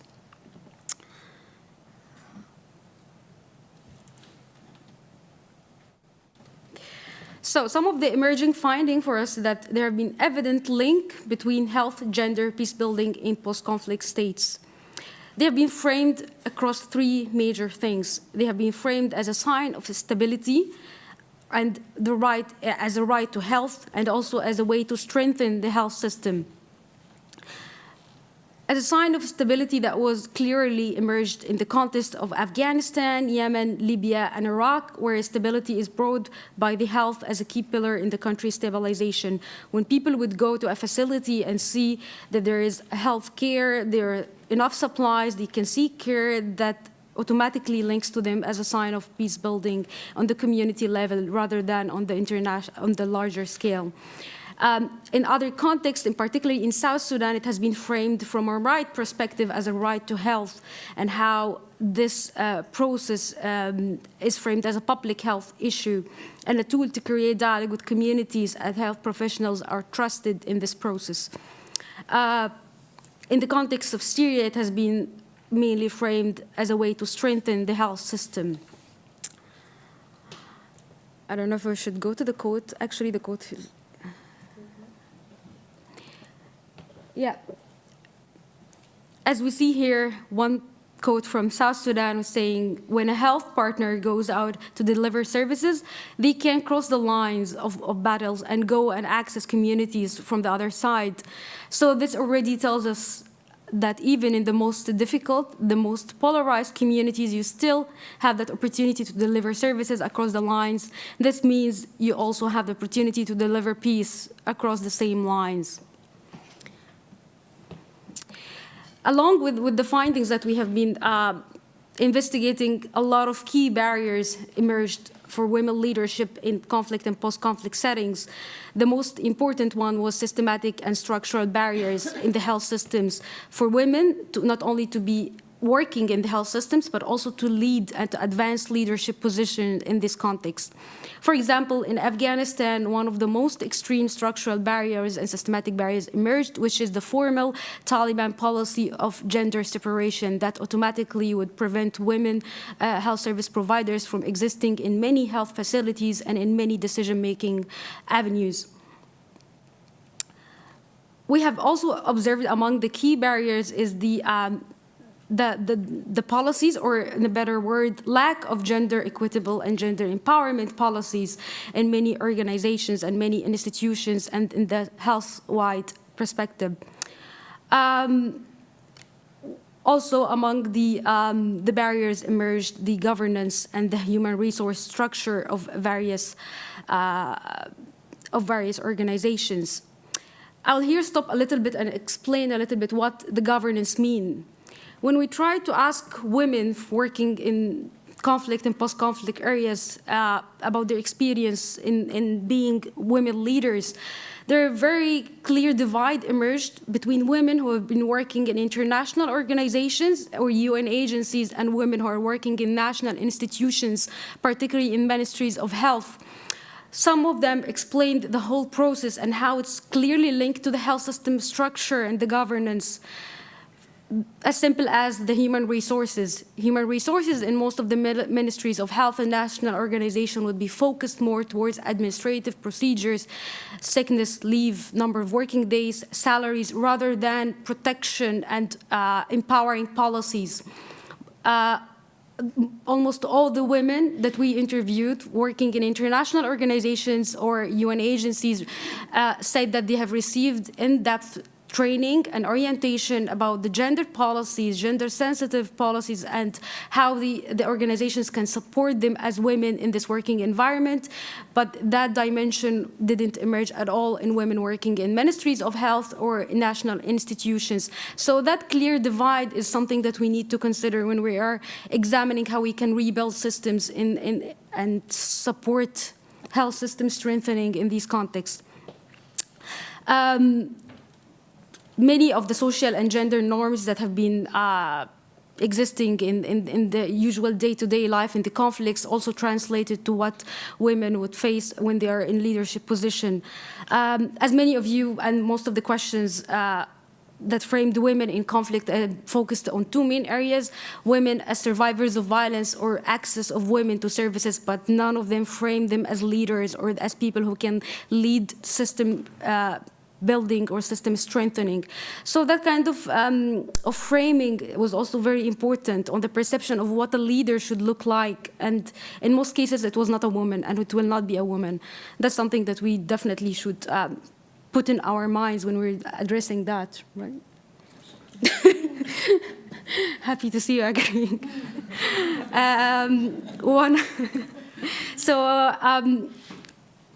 In some contexts, the importance and the role of religion emerged more than others. For example, in Islamic countries, the role of religion in defining what women would do emerged more. But in other contexts, particularly South Sudan, the role of gender and social norms emerged as a more powerful and influencing factor that influenced also the culture and the working culture and who a leader should look like.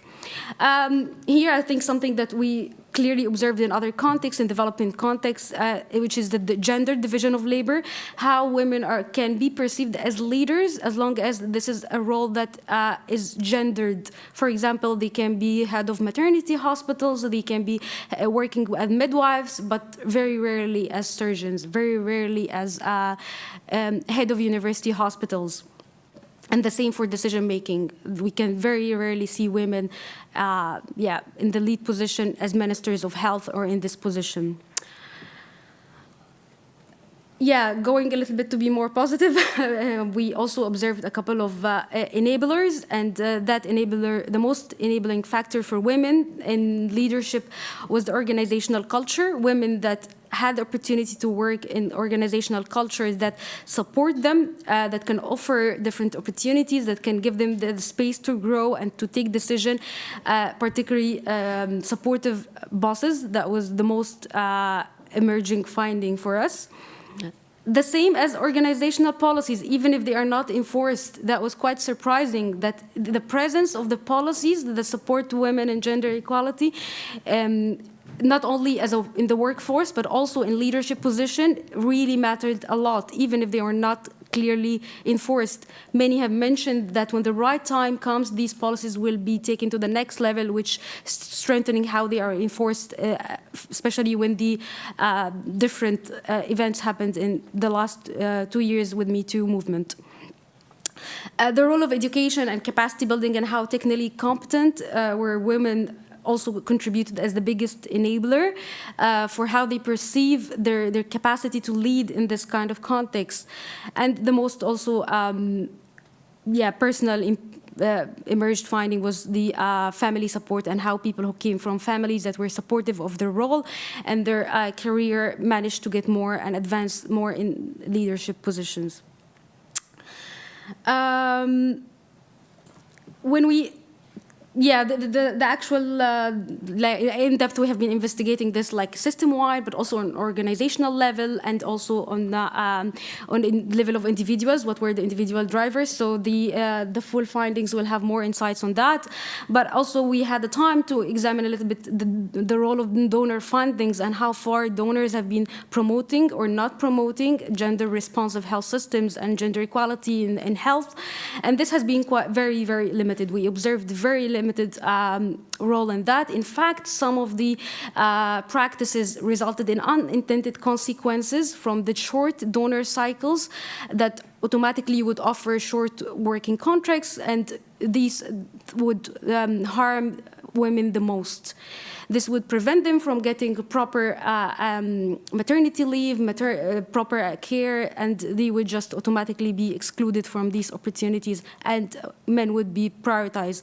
So it's also important to examine this unintended consequences of donor policies and how can this be mitigated. I'm aware of the time, so are you okay? We've been trying to structure a couple of recommendations, and we thought it would be very important to address that on the system-wide, but also on the level of organizations, communities, and on the level of evidence.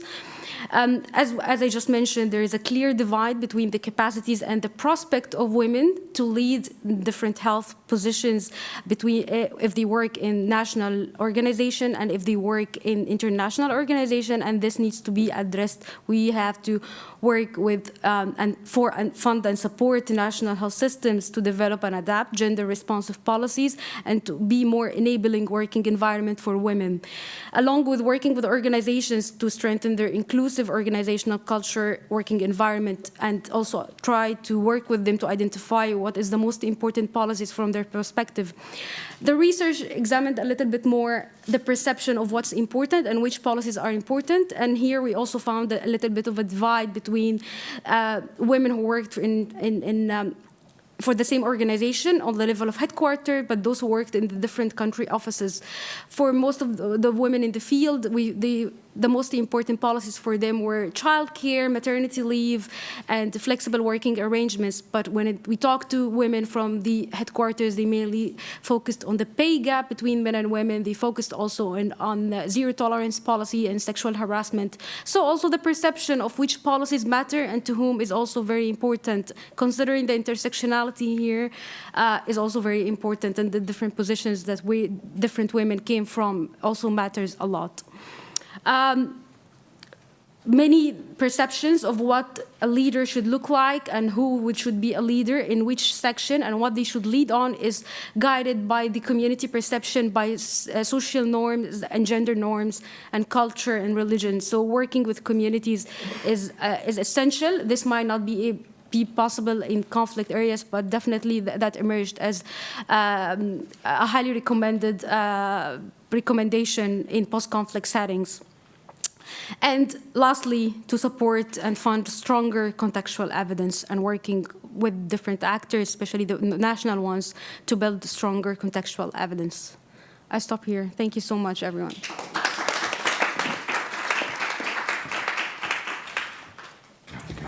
Thank you so much, Sally. Now, I'm just going to introduce firstly our panellists here today, as well as our remote panellist. This is quite difficult to sort of turn around, and I'm so sorry about that, Maria. But Maria, can I check that you can hear us? Excellent. Okay. Thank you, Maria. So firstly, I would like to welcome Dr. Maria Van Kerkhove, who is currently calling in from the Philippines. Dr. Van Kerkhove is an infectious disease epidemiologist and the COVID-19 technical lead at the WHO. She specialises in outbreaks, emerging and re-emerging pathogens, and is the head of the Emerging Disease and Zoonosis Unit within WHO's Health Emergencies Programme. Dr. Van Kerkhove also holds a PhD in infectious disease epidemiology from the London School of Hygiene and Tropical Medicine. Prior to working with the WHO, Dr. Van Kerkhove was the head of the Outbreak Investigation Task Force at the Institut Pasteur's Centre for Global Health. She's also worked with the Imperial College London and the MRC Centre for Outbreak Analysis and Modelling. So welcome today. It's great to have you here all the way from the Philippines. I will also introduce Dr. Naseem Alachi, who you are probably all now familiar with over the last couple of days, especially with her fantastic presentation yesterday. So you'll be presenting a little bit today and discussing about her involvement with this work as well. And of course, Dr. Zaidoun Al-Zubi, who also probably doesn't need a lot of introduction.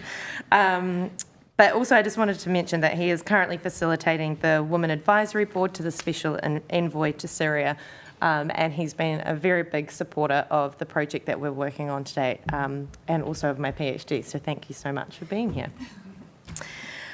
So firstly, I'd like to direct some questions to Maria. I'd like to start with a question around what it's like for a woman working in leadership, in a leadership role, particularly at the WHO, which is one of the few multilateral organisations where a woman has been at the top. And I'm hoping that you can provide us some insights on the role of women in such organisations and how these organisations can support advancing gender equity and gender equality more broadly at the nexus of health and conflict. But I will leave this up to you to how you might like to answer this, Maria. So thank you. Thank you so much. Can I just check that you can hear me okay? Okay. Well, first of all, thanks for including me on the panel today. I'm humbled by those of you in the room, and I'm really sorry that I'm not there in person. So I'm privileged to work at WHO. Privileged to be in a position where I have a leadership role in this pandemic. That wasn't part of the plan. I'm an infectious disease epidemiologist. I happen to be a woman. And I happen to hold a role of privilege, to be able to lead the response alongside so many incredible scientists around the world. WHO is fiercely an advocate for women and in leadership roles. About 60% of the leadership roles are actually held by women, which is important. Because we know within my area of work in healthcare is delivered by women. 70% of people in healthcare are women, but only 25% actually hold leadership roles. So we need to see how that can be changed.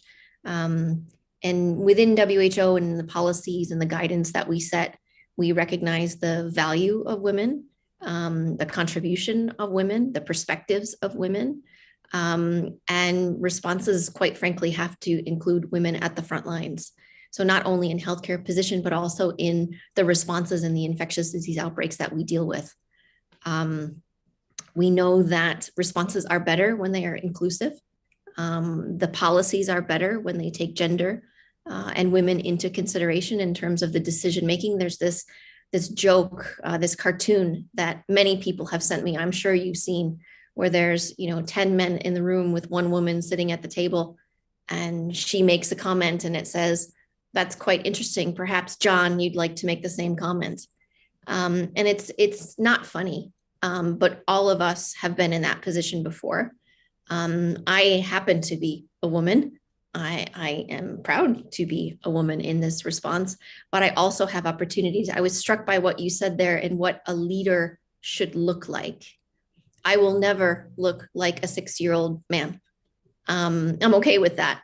But I happen to have a contribution, and in this particular pandemic, have a role to play. The communication aspect of this is not something that was planned.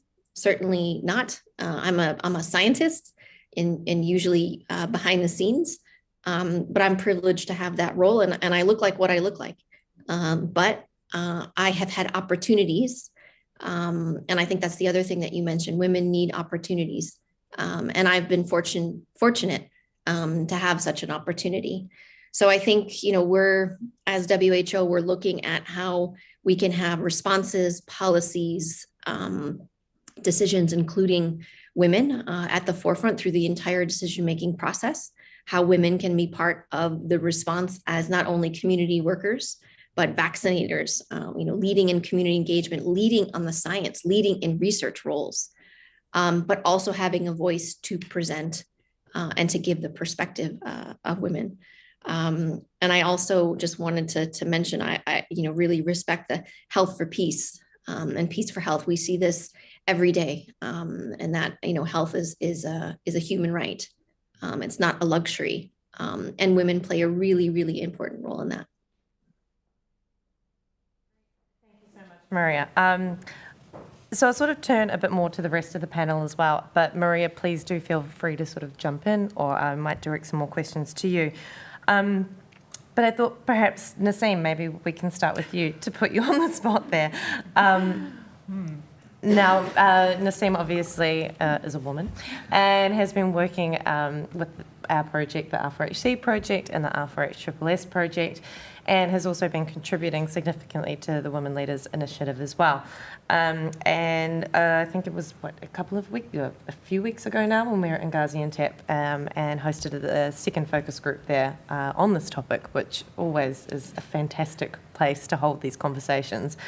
So I thought maybe, Naseem, you might be able to sort of reflect on some of the discussions, some of the experiences there, and how you sort of bring that through into your work as well. But feel free to diverge.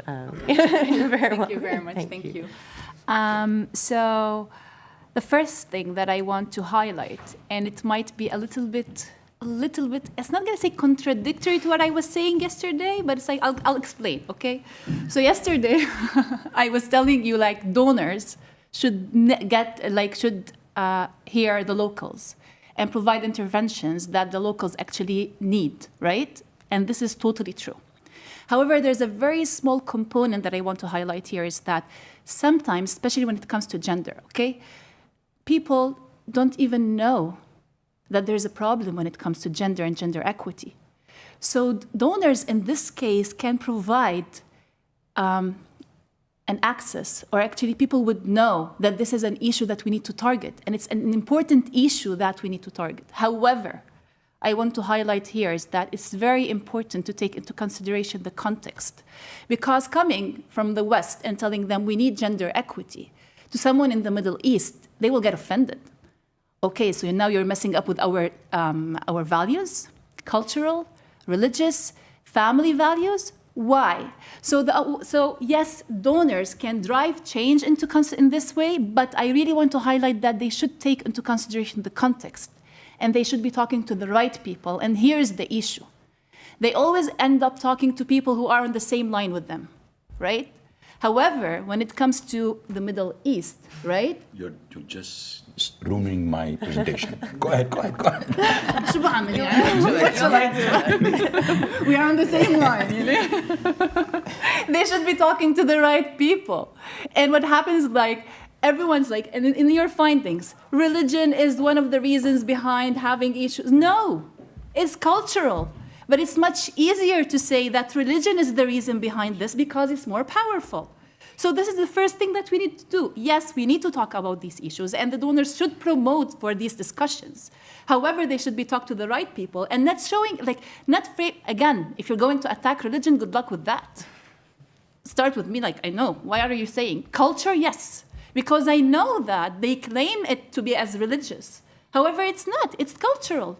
And it's much easier to say religion said this. However, it's not. It's culture, and this is where... So, to whom we should be talking? At the community level, religious leaders. This is where you should start. Men.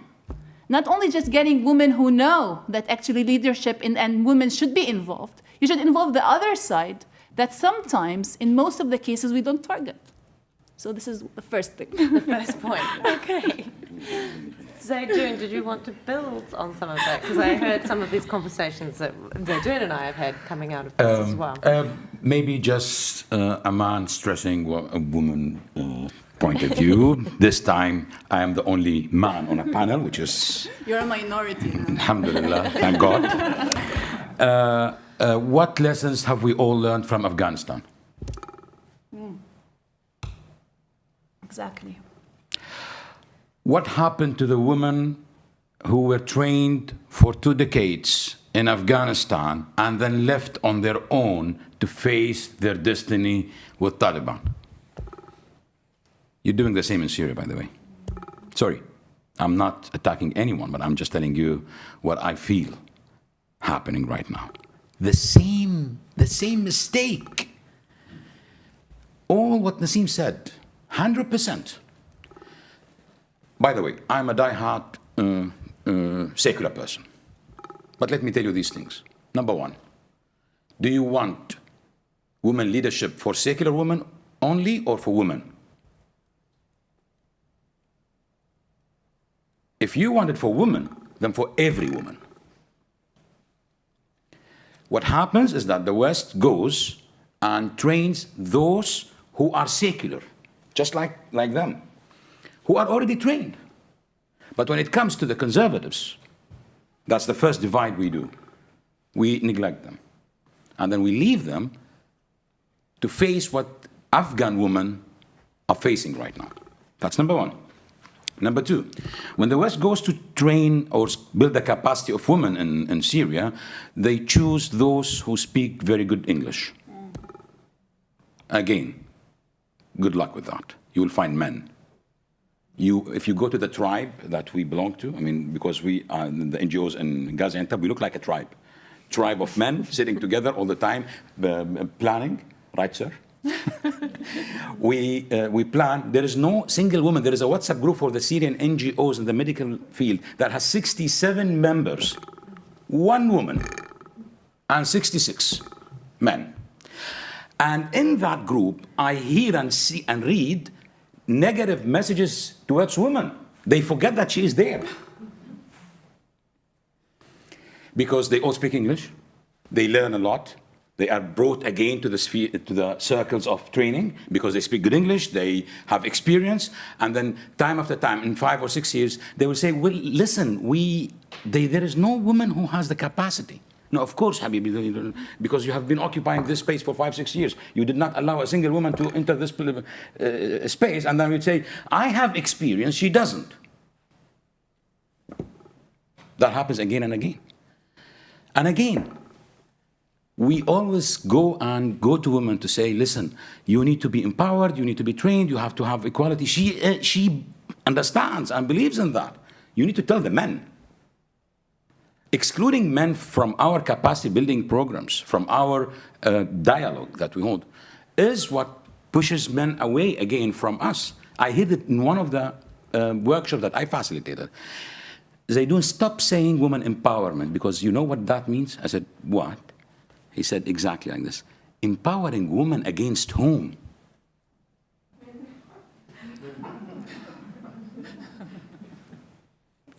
Of course. He wants to feel, he wants to read this sentence as empowering women against, not empowering women for empowering women for the society. They come to us and say, you are empowering our women against us. Habibi, wallah, we are not. We want women empowerment for the sake of society. Exactly. And then comes the narrative of, is it the right moment to talk about these things? No. They will come with this sentence. Do you want, listen, this happened, Pretty Kristen heard it 2 weeks ago. This was the sentence used. Do you want women empowerment or health system?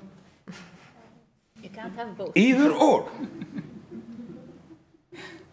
And we still can't find our way to tell these men, and here, yes, we need to hear the local communities a lot, but there are certain points that we need to impose. Why do we impose in every sector, in everything, but when it comes to women empowerment, we don't have a single donor who is imposing, listen, 30% quota. Women protection stuff, we don't have it. We fail when we face it. Yeah. So if I want to just conclude now, just to say one thing, let's look at Afghanistan, and please try not to repeat the same mistake twice. Thank you, Zaidun.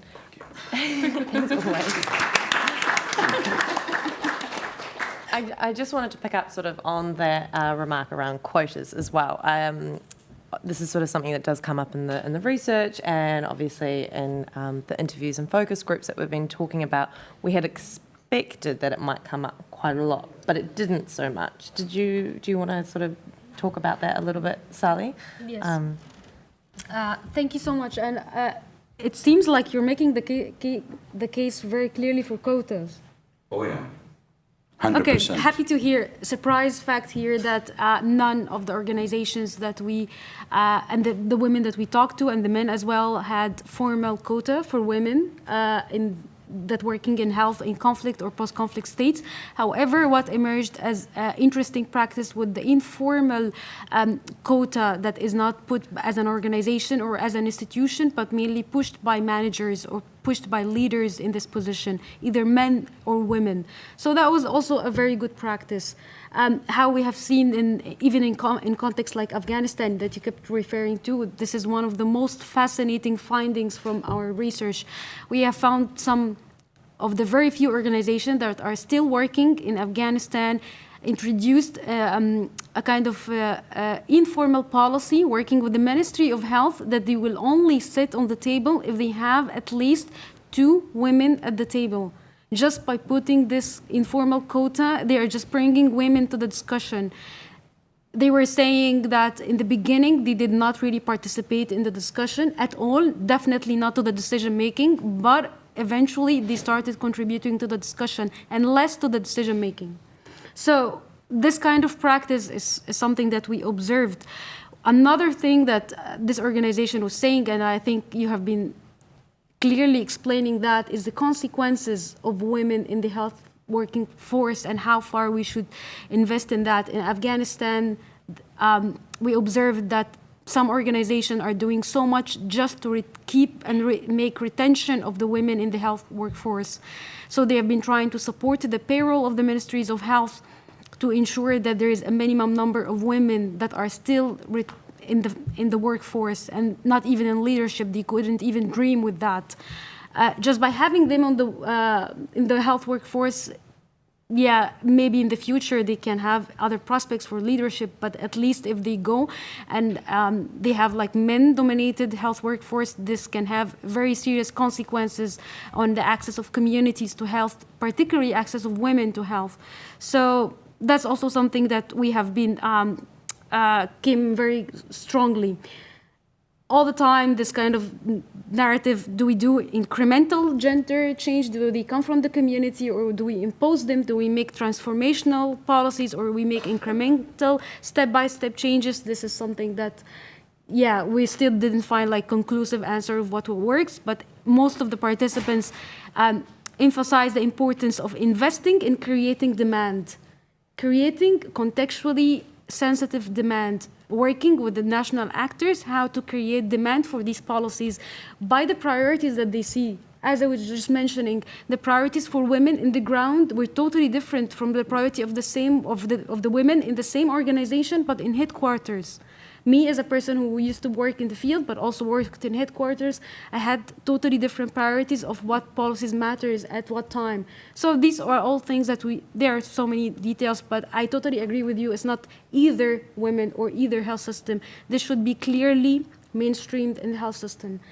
Another last remark here is none of the healthcare workers, either men or women that we talked to, understood or could define the word mainstreaming, not in Arabic or not in English. This is apparently a word used by the gender specialist, and there's a clear divide what even mainstreaming means. We know gender equality, gender equity, but mainstreaming was a very weird word to them. Or they would just, yeah, it was mentioned in one of the documents, but without real implication on their work in health system. So also the language we use matters, right? If we want to make gender mainstreaming, maybe we should stop using gender mainstreaming. Thank you. Yeah, please, yeah. I just wanted to kind of quickly reflect as well from Maria, and then maybe we'll move to you, of course. Sorry, I know it's kind of different having people behind you that you can't quite see, but Maria, I just wanted to know if you wanted to reflect on anything before we move to the audience here on sort of the role of WHO and some of the things that we're discussing here, or donors more widely as well. No, I mean, I'm agreeing with everything that's on the panel, everything that's been said. I mean, I think culture is huge. I've spent a little time in the Middle East, not working in conflict areas, but working on infectious diseases and mainly in MERS. And in dealing with any communities, it's all about culture. It's all about family. It's all about listening and trying to reflect and be inclusive in what the response is. I mean, there is no one solution fits all here. And I think you're all reflecting on the complexities of it. But I wholeheartedly agree with the comments about culture, comments about religion versus culture, religion and culture, and how critical a role that plays. But no, just standing in agreement. I think the other thing that you've touched upon is trust. in the role that women play in building that trust that within cultures, but coming back to opportunity. So I think as WHO and in what we are doing, we need to ensure that there are opportunities for women to contribute, for women to be part of the discussion. I don't know enough about what you're discussing there related to quotas, but I have to say I am always personally quite nervous about the idea of quotas in that sense of, am I really there because I have something to contribute, or am I there because I'm the token woman on the panel? And that crosses my mind all the time. And I think when I'm invited to a panel, when I'm invited to a conference, when I was invited to be speaking as someone doing press conferences at WHO, am I the token woman up there? I've earned my place there and I know that, but I was given that opportunity. So I have I don't know enough, to be able to contribute to that kind of discussion. But at the same time, if women don't actually have the opportunity to be part of it, if there's no opportunity, then where can women actually contribute? So it's a mixed balance there. Back to you. Thank you so much, Maria. Her Royal Highness, it would be wonderful to hear your reflections on this as well. What an interesting discussion. It's because you mentioned Afghanistan. I had just come back a few weeks back from a diplomacy conference in Antalya, Tezer's land, and Dr. Tezer's land. And I met someone from the Taliban. First time ever, I happened to see him on some table.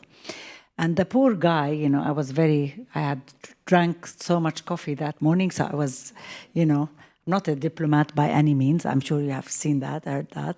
So I quickly told him, I said, why you don't, you stop women from going to education, you don't like women. And the poor guy was like this. But he was actually quite nice to talk to. And of course, he told me it's not true. He said, it's not true. We don't do that. We don't do this. And then I continued saying, listen, if the Prophet Muhammad appreciated working, he was an employee for a very successful, his first wife later on, Khadija, sallallahu alayhi wasallam. And she was a successful trader. She had her own caravan. And he appreciated to marry a smart woman like herself, and he was her employee. Later on, she proposed to him, and she was even older than him. So can you imagine? It's not just, she broke so many things. Yes. So why can't you? I told him. He said, no. He said, that's not true. He said that they're not doing any of that. But again, this issue, in this case, in a way, if we go back to the proper religion of what our Prophet Muhammad said, if only we really apply half the things he said, not Hada, women would be much better off. We see so many cultural things actually subjugating women from culture. Like, for example, the right to inheritance, so many things, culture imposes, negating all of that. So that's really interesting, right? He was an employee of this successful businesswoman. That's what he was, and he married her. And thanks to her money, she supported a lot of his campaigns later on to spread Islam. And so that's one. The other thing is, we were talking about quota and all of that. When I was the president of UICC, like Dr. Tezer, I liked the fact that we had some kind of thinking when we chose people on the board. We had to sort of tick the box for geographic spread, so it doesn't become just a board for white people, and also for women balance, women-men balance. I like that because, like the lady there, sorry, I forgot your name, Sarah, she said, Maria, you have to, like you said, mainstreaming. I think probably that's what it means. You have to see it somewhere. And there, of course, there were KPIs. We didn't stick exactly to 50-50 if somebody didn't meet the criteria. But, this might instigate, like there are now organizations of training women to be on boards and whatever. This will instigate if you start sort of having that space. That space is available for you, but you need to sort of have this kind of qualification, 1, 2, 3, 4, to have that space in the beginning it will help for women to think, I could be there. What I need to do is 1, 2, 3, 4. How can I get there? So I have no problem with quotas in the beginning.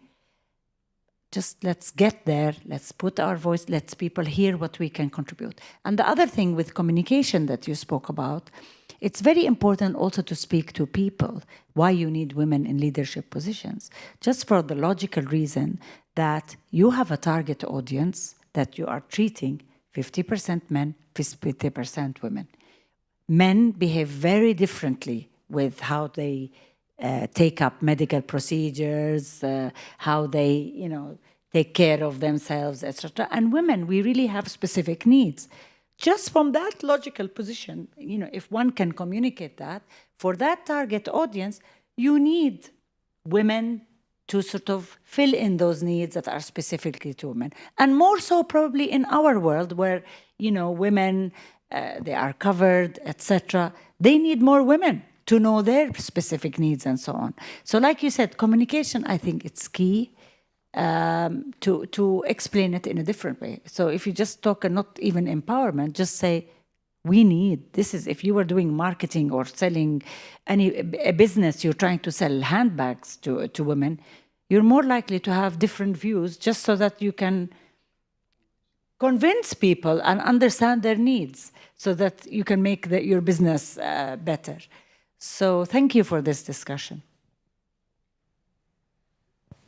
You have many. More questions? Okay. Yeah. Thanks. Thank you. I was dying to say something. I hope you will take my comments with a big heart, and I'm sure you will. But I've seen this pattern repeating itself over and over again. End of the conference, we start talking about, the major thing. It's always, we stick this conversation at the end of every conference, number one. Number two, all of a sudden it turns into a joke. And I agree with what Dr. Maria said. Discrimination is not a joke. We have all been subjected to discrimination. I mean, we live as women, and not to talk about non-binaries, to different forms of discrimination because of what we are and who we are. And of course, this discrimination is different, and this is where I want to circle back to what some of you were saying. Probably you actually, Sally. Not all women are the same, and women are different, and there are diversities. So my experience is different than that of Kirsten and that of Her Highness.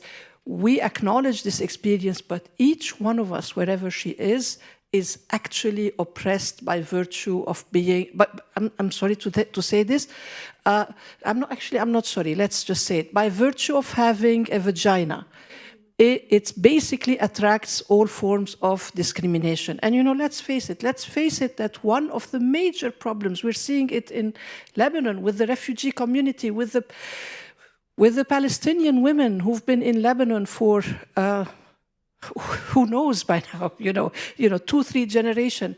We never talk about issues related to generational issues related to women. For instance, excuse me, but every single woman has periods. We don't have a clue what happens with, actually we do. We do know how refugee women in Palestinian camps and in Syrian camps use actually their children's old clothes. They use newspaper, the different forms of oppression. So I agree with Dr. Maria, there's no room for jokes here. This is the most serious issue in conflict. And having said this, I want to circle back again to the issue of what does it mean, what does peace and leadership mean for women? We're doing a multi-country research on processes of peace building, which include Palestine, Syria, of course, the top, Palestine, Syria, Iraq, Libya, and Yemen. What does peace building mean for any woman, not just, not women who are able to sit on the table, which, with all due respect, this was not possible 10 years ago to have women on the table. That's also a shift, which is great. But if you go to any woman under occupation, okay, in Palestine, who deals with the occupation as an oppressive, patriarchal, militarized oppression, but also deals with the male members of the family. Our societies are oppressive. They are militarized. You want to call it culture. I think culture is not homogeneous. Cooking is also culture, and I think we have to unpack it a little bit more. But our societies are gender oppressive societies. Our colleagues in Gaza reported that during the Israeli aggression, which was horrific, we had honor crimes happening during this time. And to think that this is, not to think that this is one of the most important things that we need to discuss, and not at the end of the conference, but actually, what societies do we want? And let me just end this. Sorry, this was a long spiel, but but let me end this. What conflicts are doing in our countries, they're not creating gender-based violence, they're just exacerbating it. It's there, the discrimination is there, it's just amplified, exacerbated, it's free for all, guns are everywhere, and it's a free for all, go rape whoever you want, like in the Middle Ages. So thank you.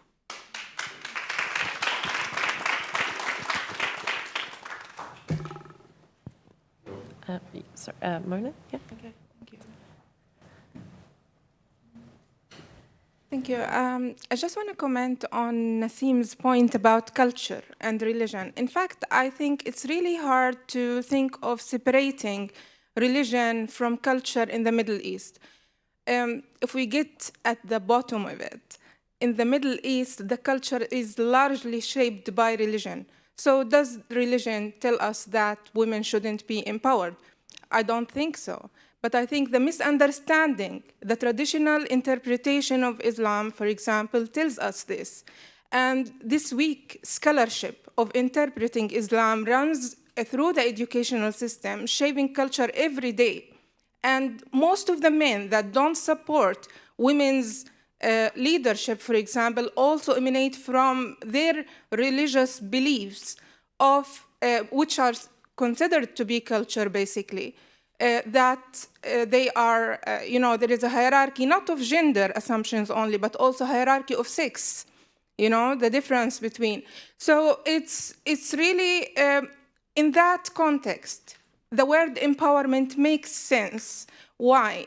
Because empowerment means an intervention in the culture. You're making just an intervention by creating quotas, by making capacity building, by making something, but you're not changing. It's just a technical, thing. You're not changing the dispositions in the minds of people about what should be the role of women in the society. And we end up with societies that are neo-patriarchal, which means people, some of them are modern, give spaces, etc., etc. So it looks modern, but in fact, underlying this is very much traditional practices, traditional beliefs that undermine act counterproductively to any attempt of going or progressing forward in that sense. Thank you.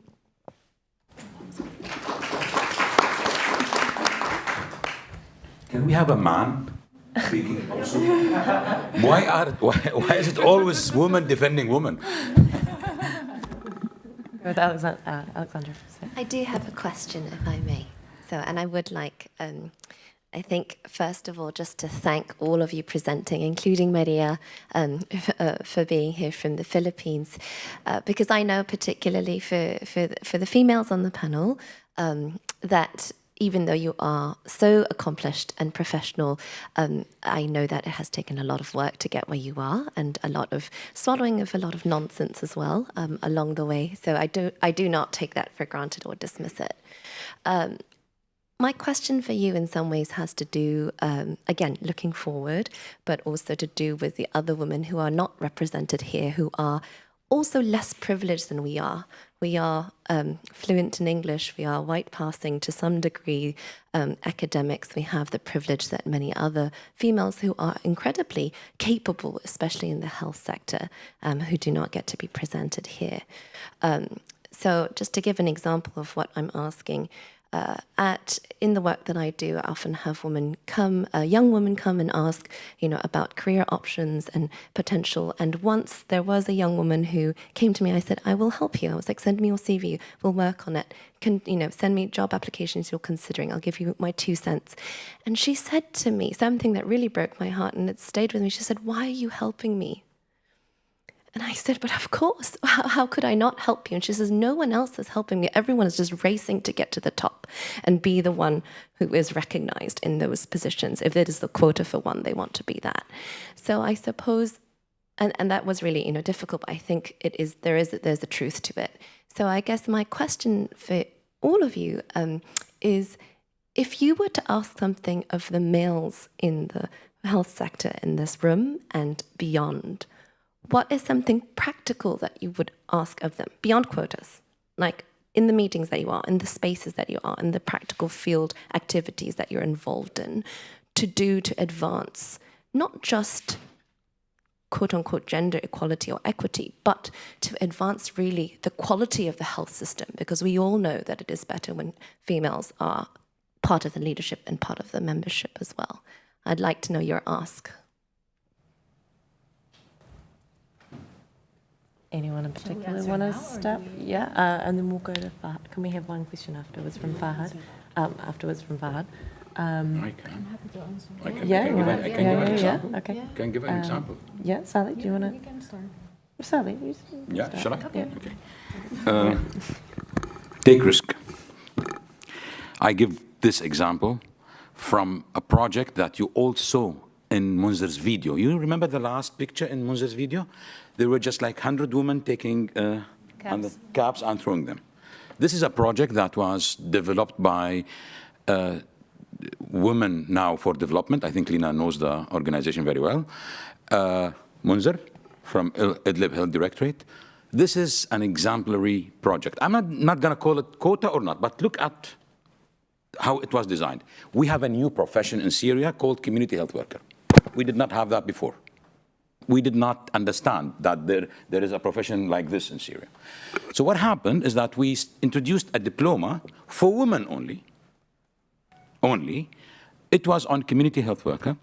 And after this diploma, a new department was established under this title. And it was the first time in Idlib Health Directorate a woman leads a department.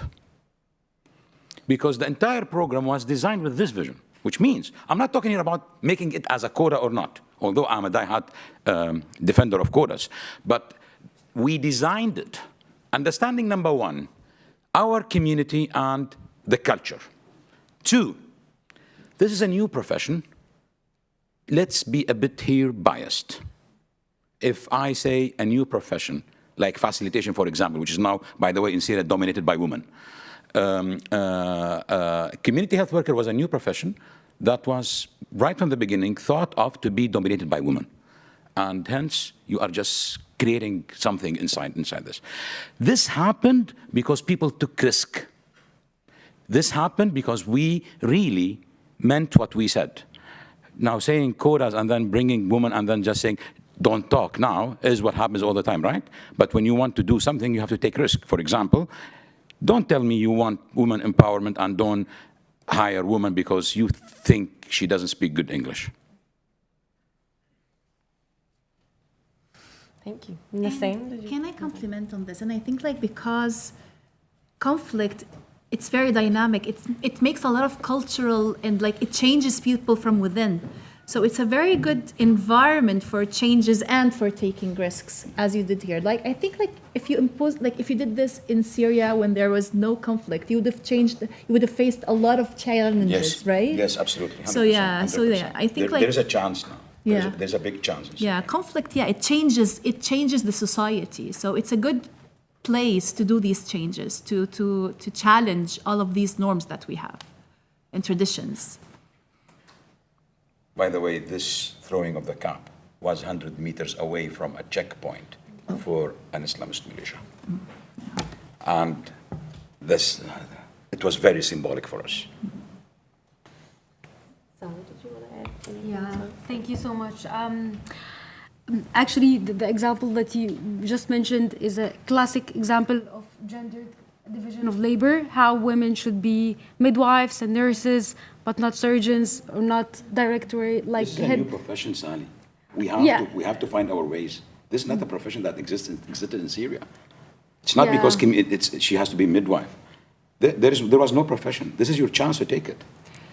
I'm really unfamiliar with the situation of this program in Syria, but from globally, this has been a globally dominated field by women. I think with the exception of very few countries I'm aware of, like Liberia, where like 70% have been men, which is a totally different story. But like globally, this has been a framing, and this has been a position in the health sector that is framed by the gender. So women, because of their gender, is more associated with positions and tasks that are reflecting of care and, you know, being mothers and being maternal, but less as like surgeons or as directors or as ministers. So that's exactly one of the things that the research found, how the gender can define the position of women in the health system. Answering your question, sorry, I got drifted a little bit.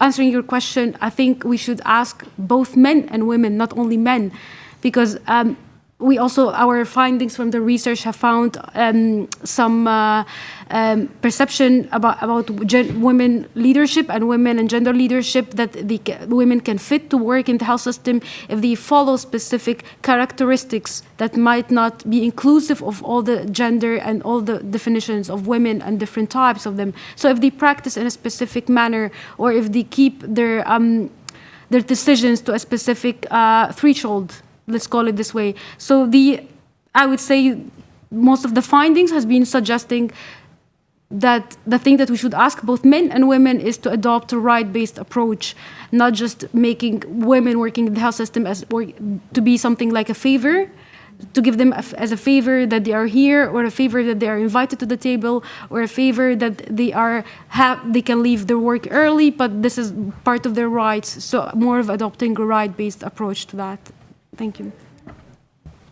We're just going to move. Sorry. Oh, sorry. Maria's got a question as well. A response. Yes, Maria, please. Sorry. I'll just be very brief. I'm just struck by the last question, that's been asked to us, and the comment of a woman saying, "Why are you helping me?"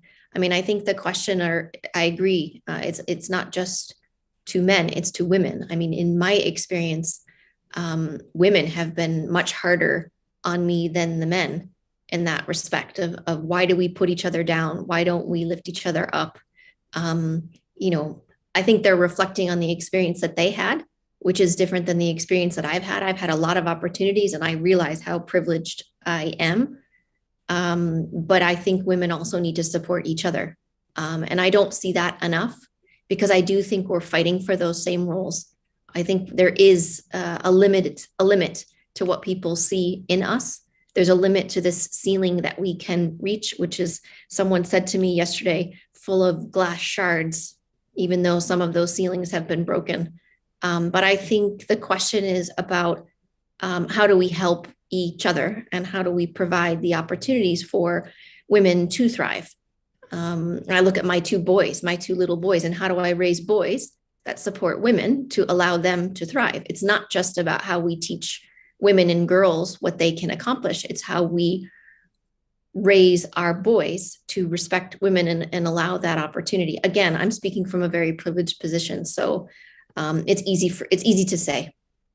But I think women could do more to help each other throughout all of this. I'm really sorry, but we are going to have to wrap it up now. We do still have another presentation to get through. But just some final remarks that I don't really want to wrap this up or conclude any of this, because this is such a rich discussion that we have to continue, and that's part of what I'm trying to do here, is continue this discussion. So there is no conclusion really to what we've discussed today, and I encourage you to continue discussing with one another, and I hope that just listening to some of the perspectives of these incredible women and men at the table here today, that maybe you'll go away with some different thoughts of your own, and maybe how you can make some changes or some small differences in your own work, your own network, your own social networks, because that's part of the conversations that we're trying to change. So thank you so much.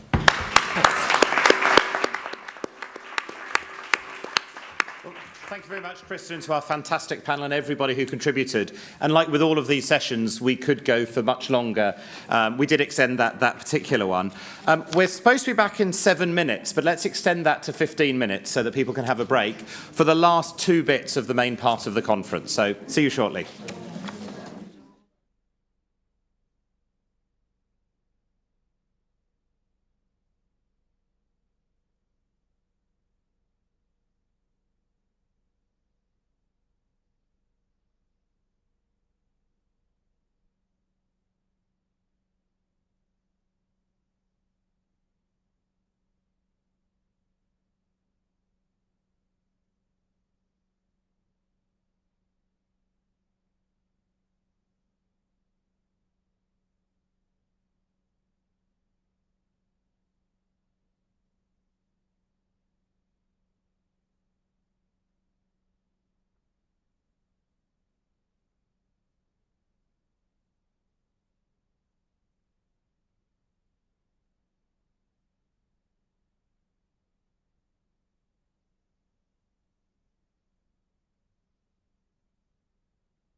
Welcome back, everybody, to the final session of this main part of the conference. We do, of course, have the workshops coming up afterwards and lots more discussion.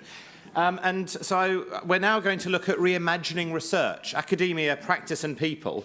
And I'm delighted to hand over to yet another expert panel, Lina Abu Habib for the Asfari Institute for Citizenship and Civil Society, the American University of Beirut. I'll hand over to you to manage it all. And we've got a lot of people online as well as in person. Over to you. Thank you so much. And yes, counting on you for... Okay, good afternoon, everybody. And I think we're shifting gear one way or the other. And I think, I've been following quite religiously what was happening yesterday, and I picked up some of the snippets that people have said on the different panels that actually whisk us right through this panel. And yesterday, respectfully, I will ask for your approval for not using titles. مع حفظ الألقاب للجميع. Richard Sullivan said research makes a difference and it does save lives. Absolutely true. And then Dina Miret said, but most people don't read The Lancet. Also incredibly true. James Watt said, we have a way to delivering better results using the radical dynamism of civil society. Spot on for our discussion. And then Salih has said, knowledge in power is power. How can we make it equally available? And to this, I recorded Arkan Siblini from UNDP saying there, in our region at least, there is no data by design. Also, it's absolutely intended that we don't have proper data. And I recall Dr. Mansour early in the day asking the question that actually frames this conversation, which is how do we translate knowledge from academia to people who would use it and turn it into action, which is exactly what we're going to talk about. And then at the end of yesterday, my friend and colleague at the Asfari Foundation, Saba, said, but are we serious about shifting power? And one of the reasons why this data is not available by design is because it does help, used in the right way, it does help in shifting power. That's certainly why when we do feminist research, it's actually to shift the balance of power, to shift the social relations of gender and the power relations of gender. And I have really wonderful people here to talk about this and to address this. This is a conversation, not a pre-prepared panel, and it relies a lot on the experiences of the wonderful people on this panel and how they have dealt with both producing knowledge and also using knowledge, for which purpose, what kind of knowledge, and what can they do with the knowledge that is available out there. I will ask each of you, when I ask you the question, to please introduce yourself briefly in terms of your positionality. Where do you come from in this continuum of producing, interpreting, and using knowledge? Where are you? Because the questions are about where you are and also what has been your experience. So thank you for sharing your knowledge with us. And maybe I could start with my colleague from Lebanon, Mona Aitani. Mona, if you could introduce yourself, and then talk a little bit about your own hands-on experience as both a producer of knowledge and as a user of knowledge, and take us through the process in a bit more than a couple of minutes. Okay. All right. Hi, everyone. Really glad to be here today. So I have actually two hats. My hat that I'm presenting mostly today is my civil society organization hat. So I founded Riyada for Social Innovation in summer 2017, and it came out as a response to a certain gap in the education system in Lebanon and the region more broadly. And I've been doing academic work before then, And now I'm an assistant professor of entrepreneurship at the American University of Beirut as well. And I think that these two sides really help me understand the picture that we're trying to paint today much clearer than if I didn't have the academic side of me. So as a founder of social enterprise, as a woman entrepreneur, as someone who works a lot with youth in terms of empowering the youth to do more social innovation and social entrepreneurship work to solve actual problems in their own communities, we do get sometimes requests to participate in certain research studies, etc. But mostly it's a one-time interview that I usually do as a women entrepreneur or someone who's dealing with youth in the community. And honestly, many times you don't even know what the results were. I only got once a report after a while with the results, and for me it wasn't up to the standard that should be there. So I would say definitely we have a large fragmentation in terms of how research is done, how CSOs are engaged with research. And because I'm a researcher myself, I know that there's huge potential to do more about that. Because I'm a researcher, I tend to make decisions in my social enterprise that are based on research, which if I wouldn't be a researcher, I wouldn't know of to start with. But usually CSOs in Lebanon and in other countries, they're only driven to do a tiny part of research that is required by their donors. Mostly monitoring and evaluation, some surveys, minimal interviews, but it's not, based on solid research frameworks, whereas I believe there's a huge potential to do much more and to really leverage on these institutions and their great work and their accessibility to the communities that we are interested to learn more about and to understand how they think and how they learn and how they can develop much more than what we're doing today. So I definitely see a big missed opportunity right now, currently, between CSOs and researchers. I, as an academic, started thinking of research projects that can somehow bridge the gap, but I haven't seen much of that being done, at least in Lebanon, in my area, which is youth empowerment, capacity building, and these areas. So, yeah, this is my perspective, basically. Thank you, Mona. And I think the 2 points that you mentioned, the ways in which the two fields are siloed or fragmented, as you said, and also the issue of what is accessible, were 2 questions that were coming to my mind yesterday as we were listening to all these important findings. But then, how does it get to civil society? How can civil society leverage these findings is actually what you also pointed out to. I want to turn to Wiam Hamoudi from Birzeit University. Marhaba, Wiam.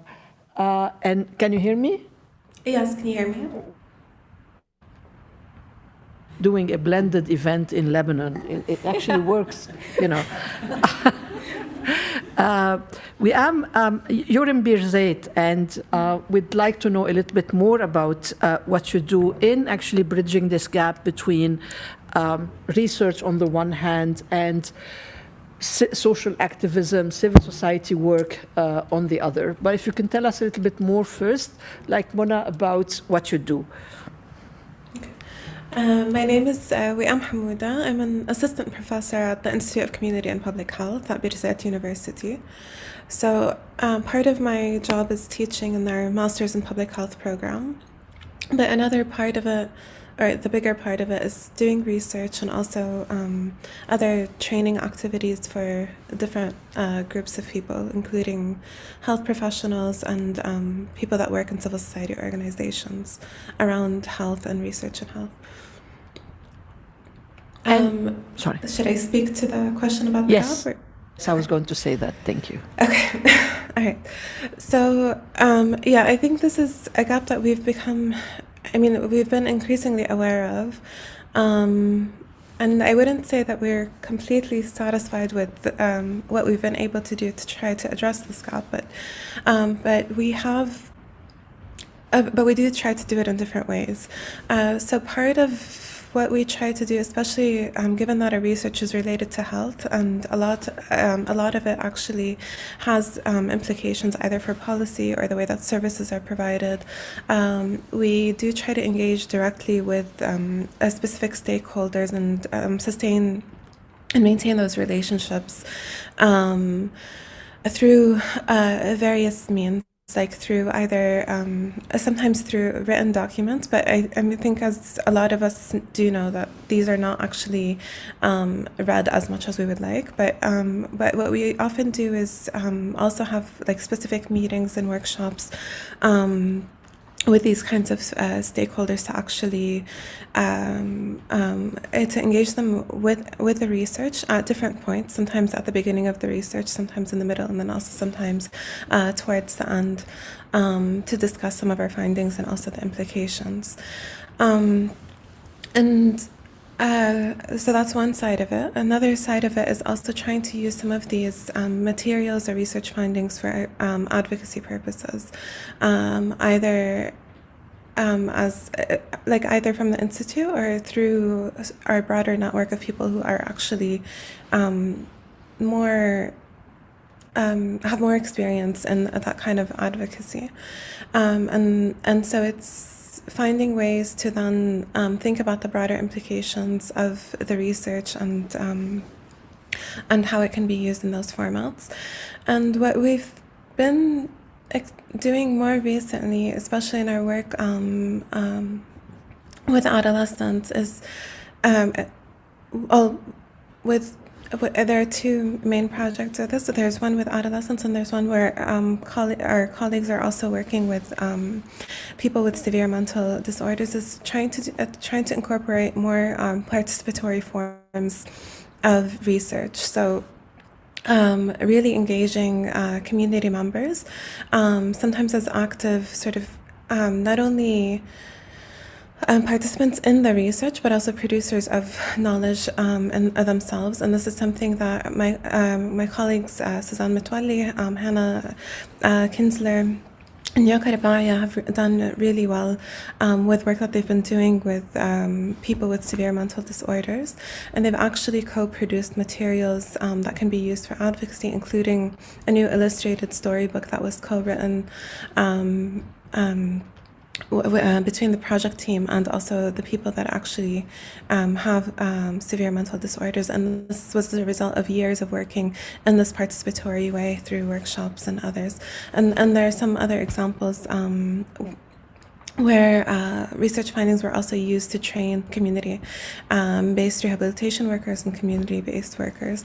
And we're also doing work now related to adolescent girls' health in refugee camps in the West Bank and Jordan. And we've tried to also engage them at different points in the process. And as a result of that work, we've developed an electronic platform and are now also developing a mobile application that takes the research components and draws also a lot on what the girls actually set as their own priorities and the language that they used, to then try to put it into a format that then becomes more accessible to girls, that they can then actually use as a reference or as a way to get information about health. Also incorporating live discussions and other things that respond to needs that they told us were priorities for them, including like debriefing sessions, different ways in terms of how to cope with stress, anxieties of daily life. So what we did was actually take what they said, but then turn that into something that was more creative through like comic strip stories, but then also bring in specialists that worked with them through live sessions during our pilot phase. And so this is one way where we really did try to bridge that gap, but more directly with the target population that we were trying to work with. Thank you. I mean, there's so much in what you said in terms of the methodology, a participatory methodology that engages stakeholders at, even from the beginning, to co-producing material And you've mentioned so many ways in which the research is used in the co-production of material, advocacy, building capacities, etc.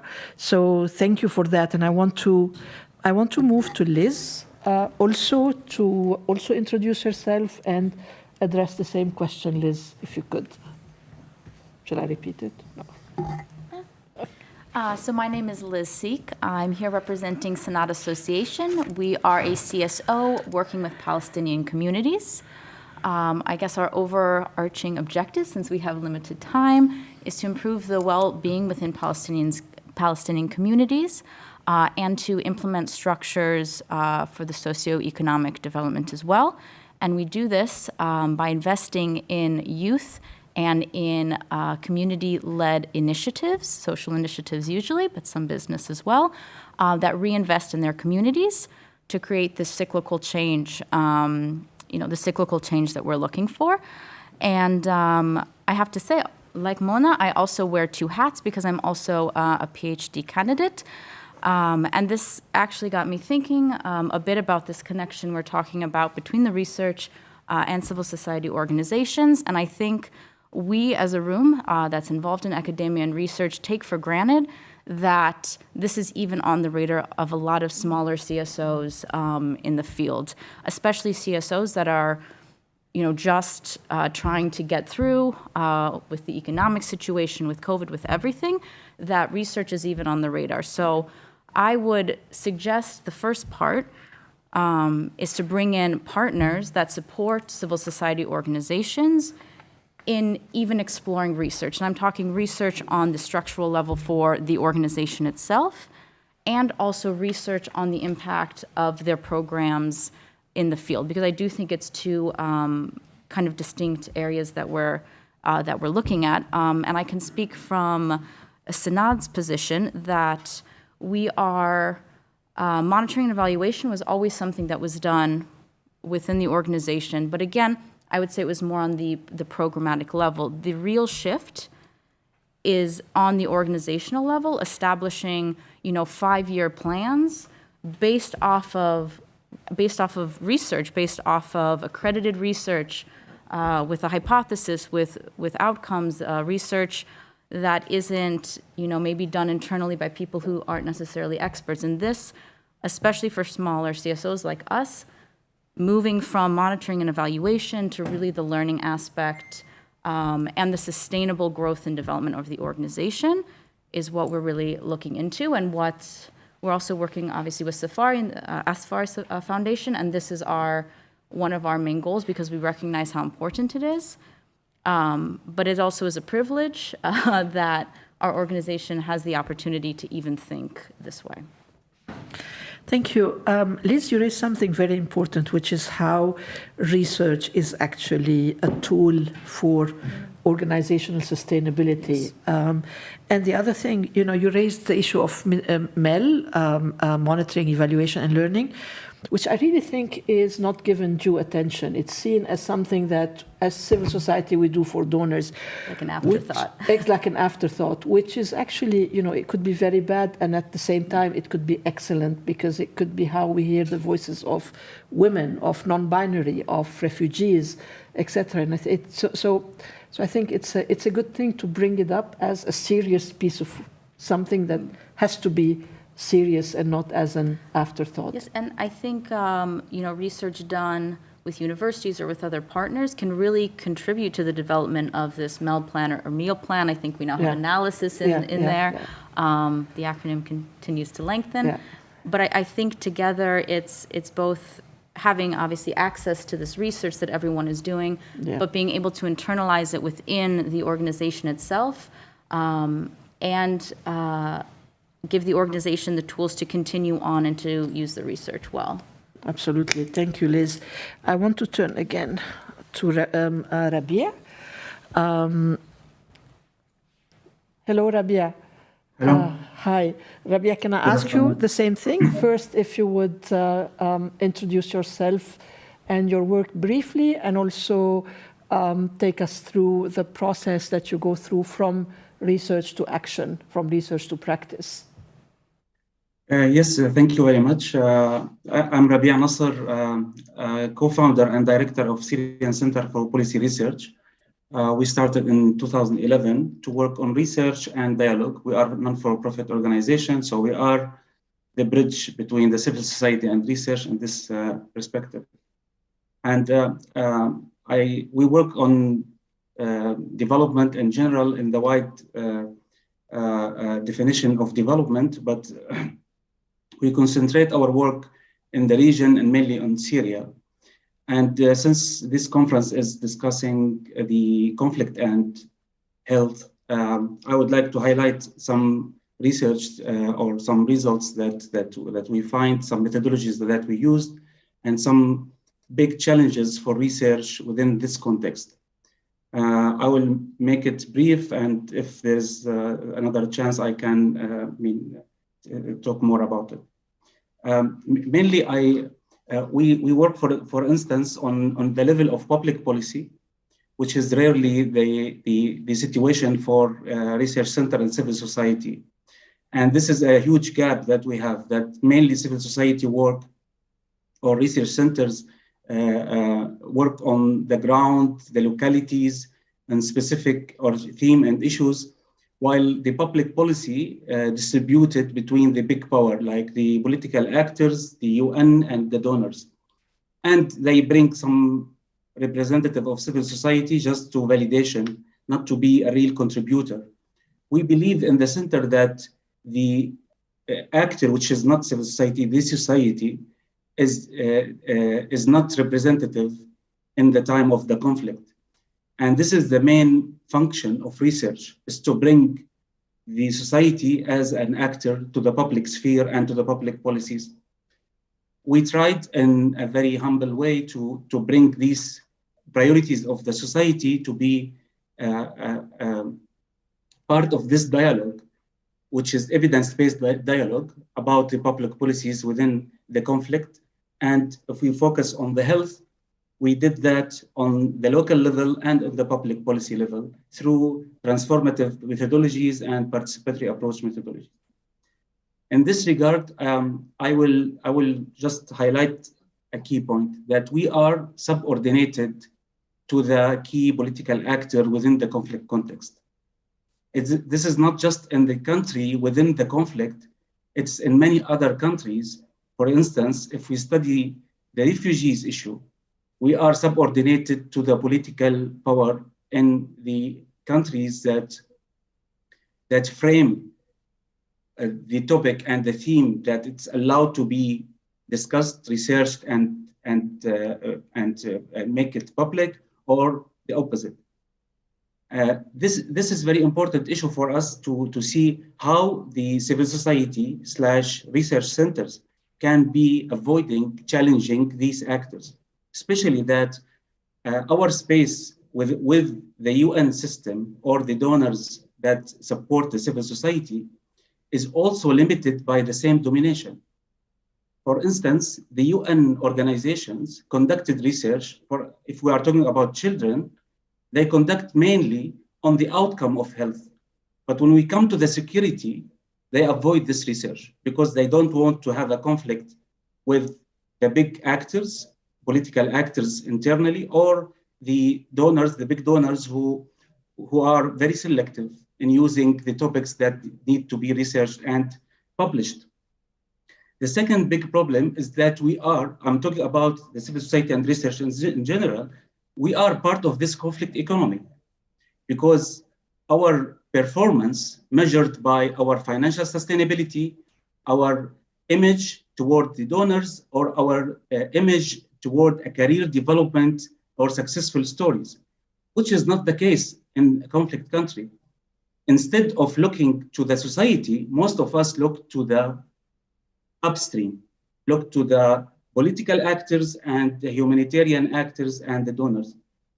And I think this is a challenge that we can't solve it without solidarity between research centers and civil society to bring this public space toward the society, not toward the actors who are interested one day in Afghanistan and the other day in Ukraine and the third day in other issues.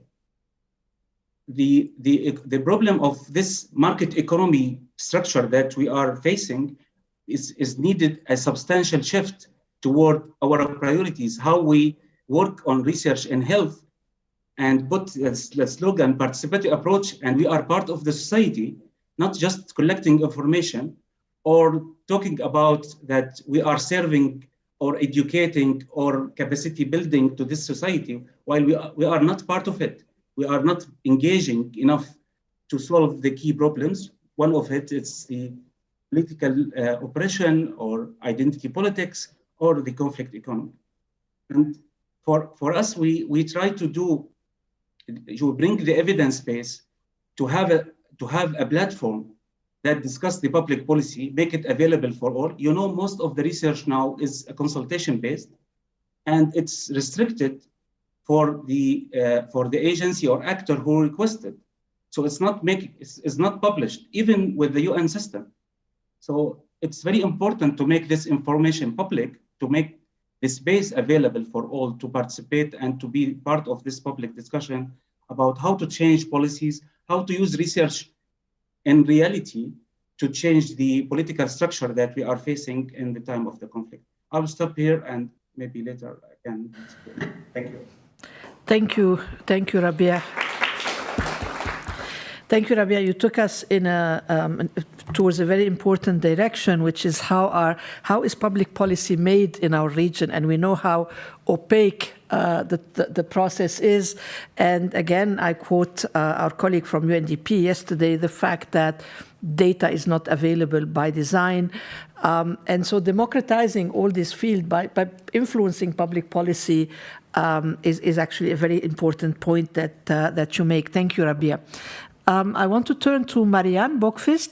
Hello, Marianne. Marianne, can I also ask you to introduce yourself and what you do, and also your thoughts, your reflections on the same question?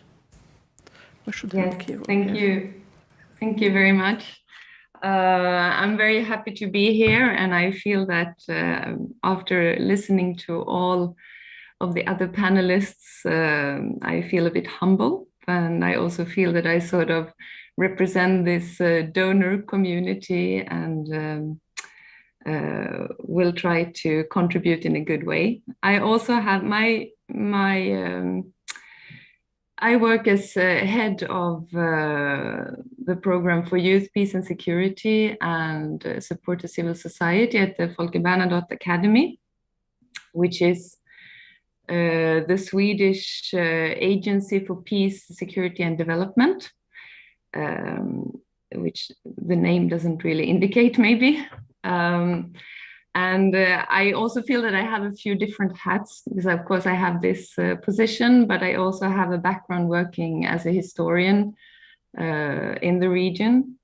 And I have also worked for several different civil society organizations working on heritage, different types of storytelling, education, and women's rights.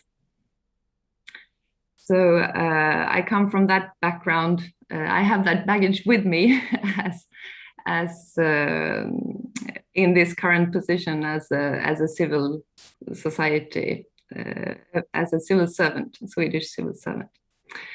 And what we are trying to do right now, and one of the reasons why I'm here, is that we work with youth, peace and security mainly. And given that this is, of course, a UN agenda, it's a young agenda, and there's a big lack of data within our field. And we are trying to look at ways how we can generate data which is relevant both to us, but also to the people that we are working with on the ground. So we work, of course, globally with several UN actors, but we also work from the agency. We also work in regionally and in different countries, of course. So what we are trying to look at right now is to ask which questions can we ask to generate data which is useful both for us when we try to work with peace, security, and development, but questions that can also be used in the other way to create methods that are relevant and where we can actually make a difference. As of course, we are a state agency, so we have a different position than a civil society organization, and our role is maybe to make space for these issues with state agencies in the different countries where we work. We have produced many types of handbooks for programming, for YPS advisors. We have trainings and so on. But it's a bit of a one-way communication. And to be relevant and to do things that are useful, we also need to start asking questions and to interact with civil society, but also with people outside of civil society, I think, and to listen to the voices that are not always heard, and to look at, for instance, not only look at youth peace and security is, of course, working with youth, but it's also working with everybody else. It's also trying to understand the context in a broader sense, and looking at intergenerational dialogue, looking at a collective memory, and how that is also part of the whole context and of the situations that we work in. So we are sort of at the start of something. So I think I will learn a lot and have a lot of takeaways from this discussion. Thank you. Thank you so much, Marianne. And you mentioned a couple of very interesting things, amongst others, but I think two questions that are very much political. Which questions do we ask for our research? Which are the relevant questions? And this, I think, is incredibly political and important. And which methods do we create that are relevant? And then a couple of other points that are really important. Who do we engage with? Civil society and others. And I have to say, what struck me is one of the points you made in the end. Who are the voices that are not heard? And these happen to be often women. They have to be often, particularly in our societies, non-binary, the queer community, refugees, etc. So thank you again for mentioning this. I'm going to have a problem turning, I'm not that flexible, but we have with us, not yet? Okay. Okay, let's move on then.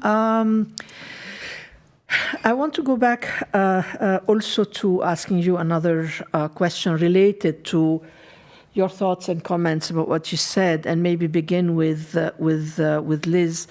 What we were talking about right now was generating our own research and basically being in this position where we are kind of have a free hand, more or less, to ask our own questions, which is an ideal situation.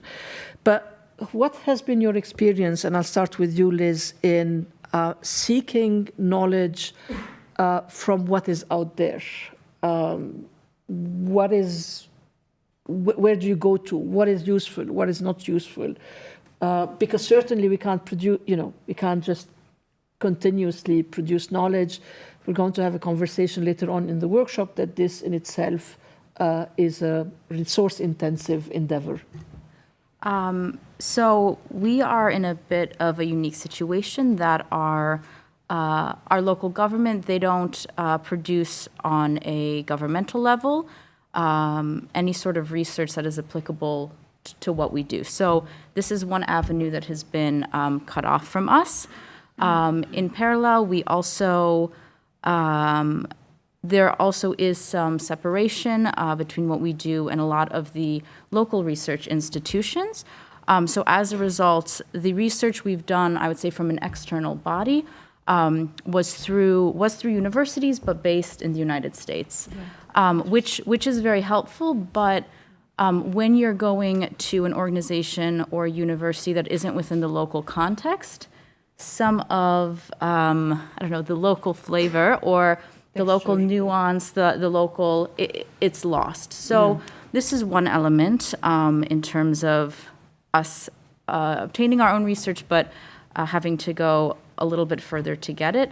In addition, one thing since I joined the organization was because of my background, it makes it much easier for me to access research through my university and with my background in general. It's just makes it simpler.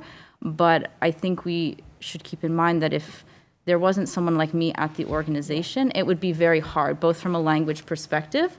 Let's keep in mind that as a native English speaker, there's a plethora of research that I can access and understand most of the time.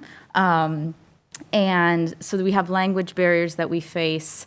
So a lot of times it's more simplistic research, or I would say the talking points that have been pulled out of research that's in the media, which again, we all know that data can be changed and can be manipulated for a specific, even if not intentionally in a malicious way. If you get your research not necessarily from the source and you don't understand how to read it, there's a problem to it. So I would say even right now, our relationship with having access to research is a bit tricky. And we're using a workaround to get to it, which is why I think something like the Midan platform is so important, which I know we'll be workshopping later. But it would also be helpful to have more collaboration with other organizations to understand where and how they're getting their research as well, if we're not producing it ourselves, and to not reinvent the wheel. Yeah, and we often forget about the fact that it's not out there, that there are paywalls, and that these paywalls are incredibly obstructive. So yes, quite right. But also you mentioned how when this data comes to you through different vehicles, it morphs into something else, which is not necessarily what you need. Mona, can you reflect on the same point? Yeah, sure. So basically, I would say the kind of information that we find most available is usually non-academic research, which is done by UN agencies, for example, reports on the region or specific country. But what's not great about that is that a very little piece of this, I don't know how many page report would be addressing our questions directly. So we don't find actually research that directly addresses our questions and areas of concern. And this is why we find ourselves engaging in a lot of maybe informal discussions with other CSOs, with other NGOs, or sometimes donors about the experience, about their findings. And for me personally, a lot of the learning that has been going on in the past was based on those discussions in roundtables and focus groups and workshops and different events that take place. So this is how I personally was learning, and then I would take that conclusion and come up with a research question around it and say, oh, that would be really interesting to research in a more systematic way. So yeah, it's unfortunate, I would say, that definitely CSOs, at least the ones I work very closely with and my own, we don't really rely on a lot of research yet, because it's very rare to find, first of all, and second of all, it's not accessible. And this is why definitely the question of how do we translate research for practitioners and for civil society organizations and maybe other stakeholders is really important, because I believe if we as researchers do a better job as well in disseminating information, it will make everyone's life much easier. And I would say really now what we're talking about is really important, because we can see the missing pieces in the puzzle. And I would say donors now can see that, okay, in order to have really impactful program or project, we cannot just focus on research. We have also to focus on implementation. We cannot only focus on monitoring and evaluation. We also have to focus on learning, etc. So I would say donors can sometimes impose a few things. Whenever universities do research, they can also have in mind okay, we need to involve the CSOs, maybe also provide them with some kind of research training, because I believe civil society workers are the best people to talk with the communities under research, like the subjects of research, because they know how to talk to them. They have this rapport that, a researcher needs time to build with like children or vulnerable communities or youth, etc. So I think from this discussion of these 2 days, we can pinpoint the missing pieces of the puzzle, and each stakeholder has a responsibility to say, okay, like I'm going to be asking for this, or I'm going to be making sure to involve this party. So yeah, I hope that this is one conclusion we can come up with in this conference. And also you talk about involving, involving the stakeholders, or involving what we like to call our constituency in civil society. And this brings me to what Dr. Chen was saying yesterday, about the ethics and how do we go back to people who have given us time and, their analysis, have actually offered all of this. And how do we go back? Maybe we get to speak about this, or maybe Dr. Chen later on would like to comment on this. Our responsibility, our ethical and moral responsibility to go back with our analysis, our interpretation, which may or may not, really reflect the lived realities of communities. Thank you, Mona. I want to welcome Charlotte Morris. Charlotte, this is our kind of first question, and we would like you to take perhaps a minute or two to introduce yourself and what you do, and also based on your positionality and where you are and what you do, what is your involvement in terms of producing or using research and taking it all the way to practice? And how does it influence your work?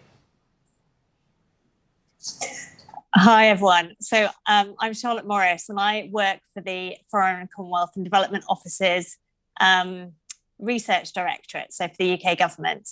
So thank you. It's great to be with you all, and it's always lovely to be part of a kind of wider MENA Middle East discussion. I'm actually based in Oman, but but because of COVID, I haven't been traveling in the region as much as normal. So it's really great to see you all. So my role is largely responsible for funding research. But I also have therefore a really important role in trying to then connect research more broadly back to the policy customers that we have in the Foreign Office. So it's to me, I see research. I see research as very much a dialogue between a range of different people and actors, and research is the means to enable that kind of debate. So I think some of the research that we fund tends to be on big global challenges. It could be anything from testing Ebola vaccines or agricultural fertilizers to looking at big economic trends. But because I specialize in research on conflict and stability, we know that you can't just go away. You can't just go away and test things in a laboratory and come back 2 years later. When we're trying to understand conflict, it's fundamentally about understanding people, politics, and people's perceptions of and motivations. And so it has to be much more about a kind of dialogue. For me, research, you can only really understand conflict dynamics by understanding the detail of what's happening on the ground. And that means working really closely with local researchers in the context that we're interested in. And obviously that does, as you mentioned, raise big ethical issues and huge risks for the researchers that are involved. Like most conflicts go on for 20 years, 10 or 20 years. And so I'm very aware that it's quite important to think about how we fund local researchers to do this kind of detailed work over the long haul. But often the subcontracting arrangements that are quite common in research programs don't necessarily support that long-term approach as well as it could. So that's one of the areas perhaps we'll go into more detail in the next sections. Thank you, Charlotte. And I think what you said about research, framing it as a dialogue between different actors is quite quite important in terms of the why. Why are we doing it? Which also takes us to another very important political question: is who is allowed into this dialogue, whose views count, and particularly when we're talking about what is conflict and what is the meaning of peace. And I know from our research on women, peace, and security in the 5 conflict countries that peace means a completely different thing for. It's incredibly gendered, and for women who are in an abusive situation at home, this is part of their definition of peace. So thank you for bringing this up, or actually taking us into this direction. And I want to go back to WIAM also. So also the question, where's WIAM? WIAM also the question beyond the knowledge that you produce as a researcher or as an institute. I'd like to know more about your experience in accessing the research that is out there in terms of the how, and what do you find, what do you see are the gaps? Thank you, and thank you to everybody also for the important points that have been raised.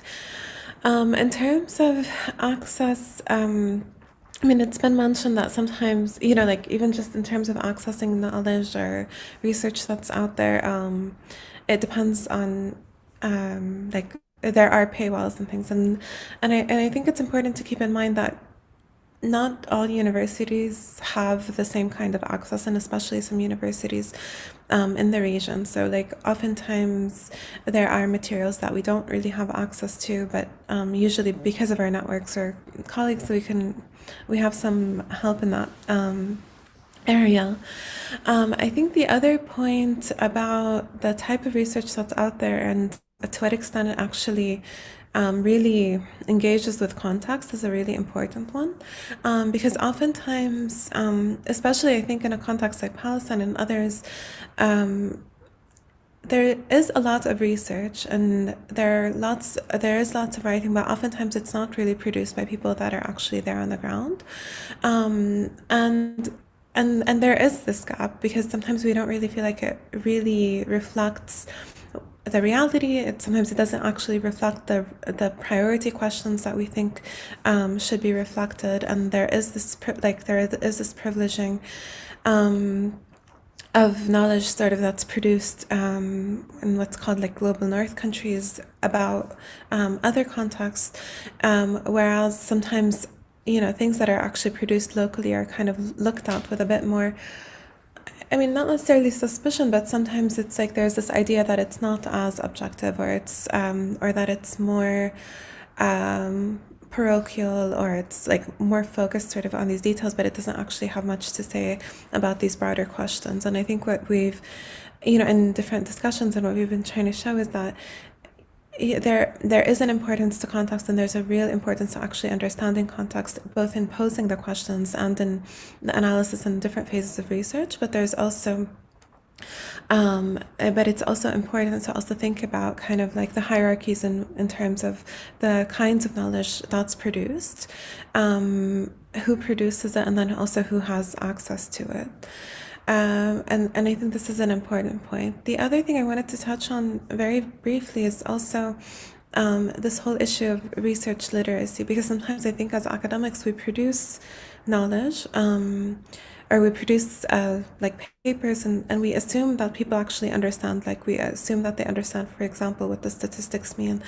And this may not necessarily be the case, and this is something that we're increasingly trying to address through different capacity strengthening activities and workshops, including the course that we had co-produced with colleagues at King's as part of this R4HC program, to just increase also awareness among people who are in the field in terms of what the different what the process of research actually looks like, and how and how they could read research and to expose them in that way. And this is one thing that we are trying to do, but it still doesn't necessarily get at these broader questions in terms of access and like also hierarchies, especially when we think about the kinds of collaborations that exists, which may not always be equitable.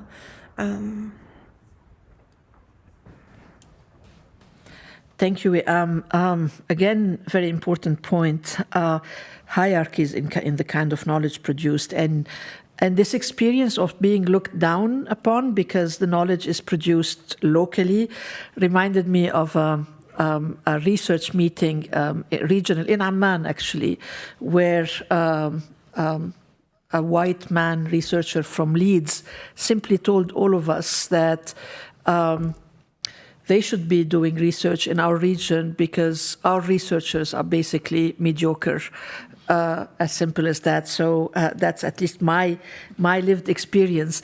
Again, we come back to the issue of access and paywalls. You know, just came across these couple of days a beautiful piece of work by a feminist scholar from the Global South called Community Economies in the Global South, which sells on Kindle for $95, which is in our economy today 2 million Lebanese pounds, which is a basic salary for anybody. So that is really a serious hindrance to being able to connect with what colleagues are doing elsewhere in the Global South. So thank you.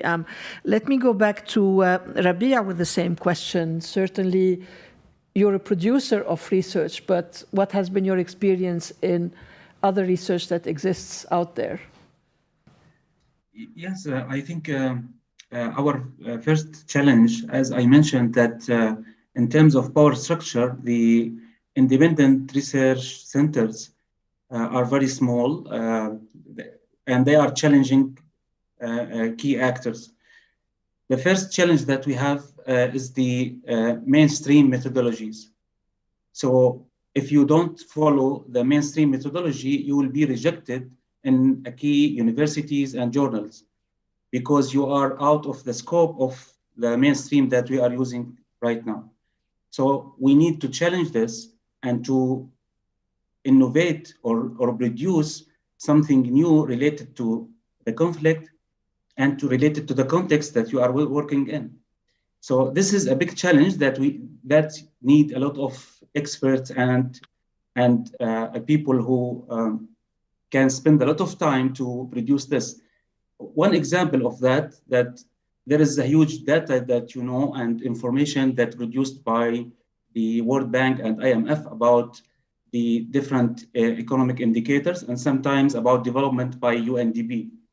So if we need to challenge this, we need to reproduce the data on local and on the macro level, and we need to put a new framework to tell them that there is different framework to lead to the results that we need in this region. And I think this needs a lot of networking between the independent research centers and to make this space available. Otherwise, we'll be all the time just trying to produce what is not necessarily supporting our priorities in conflict areas or in developing countries in general. The second challenge that we see also that when you work inside countries with difficulties to access to the people, you have two big problems. The first one is to go where you can access to. So you will be very biased in all your results. For example, if I am a feminist, I go to the activist in the civil society who support the idea, and I do some interviews. If I support decentralization, I go to the key actors who are supporting the idea of decentralization, and we see this production, huge production of I would say tailored research, which is not in a good scientific base. The third challenge is the reaction during the conflict. There is a huge media information that it's around, and this informed people. I mean, this is a bombarding of the brain of the people every day. And we have a lot of tools that have been used to affect people, like like using the social media for identity politics and to trigger the hatred and polarization. So if we go directly to the people and make simple research, as we can see in many cases, you will have this reaction, which is not what you will need to know if you have a proper research in a good situation and in a proper setting. So many of the people try to take this reaction as they are journalists, not as researchers, and make it a reality. And I think this is a big challenge for us. And my example on this is the research on sectarian issues. So you go to the conflict where 2 or 3 or 4 actors use the sectarian narrative and to trigger the hate among people, and you go and do some interviews to ask, do you love those people? Can you live with them? And you bring this research that those people are different and they can't live together. This is a very simple example about many of the research that, reduce the issue that the people are there is a reaction to a situation that happened, and we need to isolate it to understand what the people want in the long term. So I think the production, this is a huge production, which I will add as a main point for research. And I think, given that we don't have a system for a democracy and election in our region, because of either the political domination or the economic elite who intervene, research can be this proxy. Independent research can bring the priorities of people if we invest a lot of time and effort in this regard to bring this public space, alternative public space, within this, using the evidence-based, which I think it will be trusted by the people if they trust the platform and the results of research. And this will bring a big challenge for the power who try to hide the data or not produce it or manipulate it. Thank you, Rabia. And I'm afraid I have to sum up this conversation. Thank you all. And that was a very good note to end on, which is research is about indeed shifting power. Hence the tension, the political tension around it. And also, Rabia, your note about using or not using mainstream methodology and whether this makes you legitimate or otherwise. And perhaps I should remind us that this was exactly the fight of feminist scholars to say that the mainstream methodologies do not work. They invisibilize a certain number of people, and then we keep not seeing them in policies. We keep not hearing their voice. So I think it makes a lot of sense in terms of what you're saying. And what are our new methodologies? Which methodologies will actually allow us to hear the voices? And let's remember that amazing saying that you can't destroy the master's house with the master's tools. In this case, we can't. The same old tools we use for mainstream patriarchal research doesn't really work. If you'd like to continue this conversation with us, we have a workshop at 2:30. Actually, I don't know at what time. At 2:30. I don't know where, but somewhere. We have a workshop to continue this conversation about the politics of knowledge and how do we create alternatives for the knowledge that we want. Thank you all so much.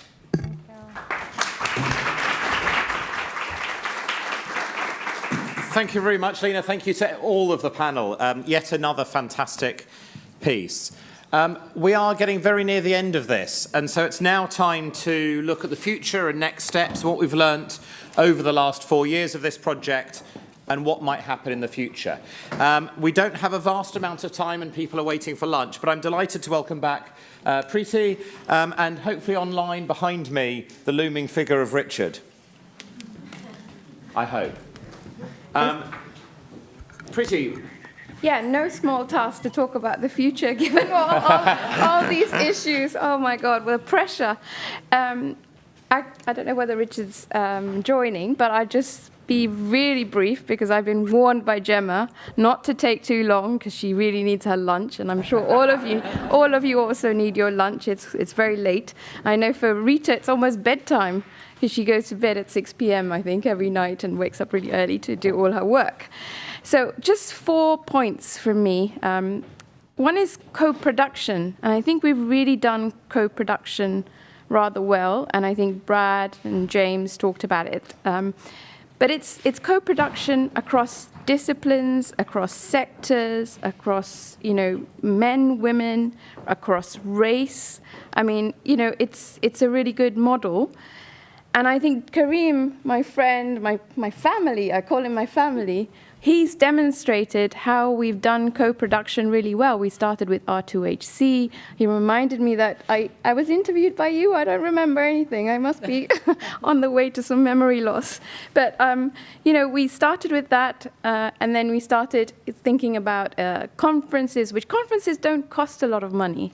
But you can start with a co-production through a workshop or conference, and that's what we did with the Syria Health Conference. And about a month later, after the first Syria Health Conference, the NIHR opportunity came up, and I remember discussing it with the team, and they're like, no, we can't do it. It's too quick, 2 weeks to do the deadline. And Karim's like, I think we can do it. And that's actually what you need. People who say, yes, we can do it. We can apply for a huge grant in a really small amount of time to continue the legacy in what you've done through R4HC. And it's the network that's so important to doing co-production. And I think that, Richard's network from, ages through cancer work, through policy work, through conflict and health, through security work, enabled us to build such a large team to do R4HC. And that network's always going to continue despite the funding being either cut or not having much funding. I think the third thing I'd say is the needs, and I said that yesterday, and the needs are growing, and we can't respond to the needs. And if we think about the two main disease focus areas, the NCDs, the mental health, the needs they will always outweigh what we're able to provide. And I think the humanitarian model was always about emergency needs, thinking about the basic needs and responding to that. And that's changed. We, look at the NCDs, the multi-morbidities, comorbidities that are growing everywhere. And we can do treatment, we can do care, but we also have to think about prevention. And, we applied for a tobacco control grant in conflict with Fuad, with Nancy, and some of the other leaders in tobacco control.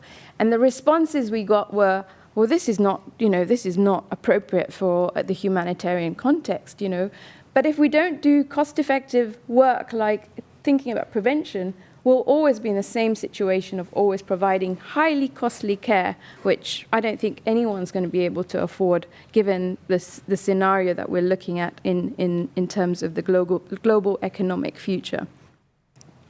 My last point is about universities. There must be 7 or 8 universities who have partnered as part of R4HC. And these grants sit at universities, they soft fund researchers, people with, enormous amount of passion to do work on health and conflict.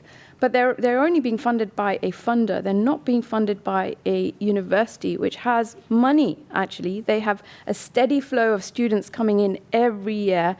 And at King's, we're told it's bums on seats. So that's what matters. So if you've got 200 people in a lecture room, that's great. But does that translate? In progress. Let's hope they... So I think a message to universities that, think about the changing patterns of conflict around us and think about funding people with permanent posts, early career, mid-career, leaders, because these are leaders that we've trained. We've trained future leaders here as part of our R4HC, and they need secure permanent jobs, whether it's universities or other sectors. Over to you, Richard. I wasn't quite ready for that. Thank you, Pretty. That's fantastic. Can I just begin, actually, where Pretty just left off there about the sustainability? I mean, absolutely spot on. And moreover, I think it's something about the research funders generally acknowledging that funding health researching for conflict populations is an important area to put money in. I think our experience has been that this is very difficult to persuade them that this kind of research can be done to the right sort of standards, and that there should be a sustainable funding model. And you often feel it's sort of hand off to hand off. I mean, it's interesting because, the experience we've had with the Syrian grant, for example, has been really about educating the research funder about the complexities and difficulties of actually doing this research in these sorts of populations and the need for this distributed funding.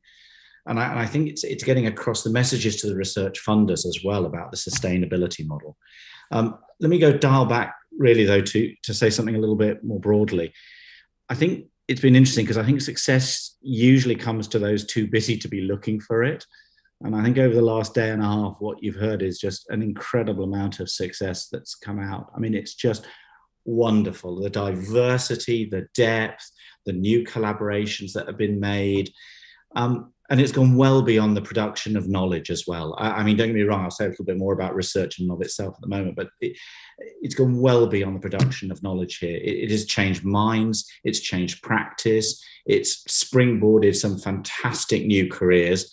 I've got absolutely no doubt some of the more junior people that have come through this program are going to go on to do amazing things and be great, great leaders in their respective fields.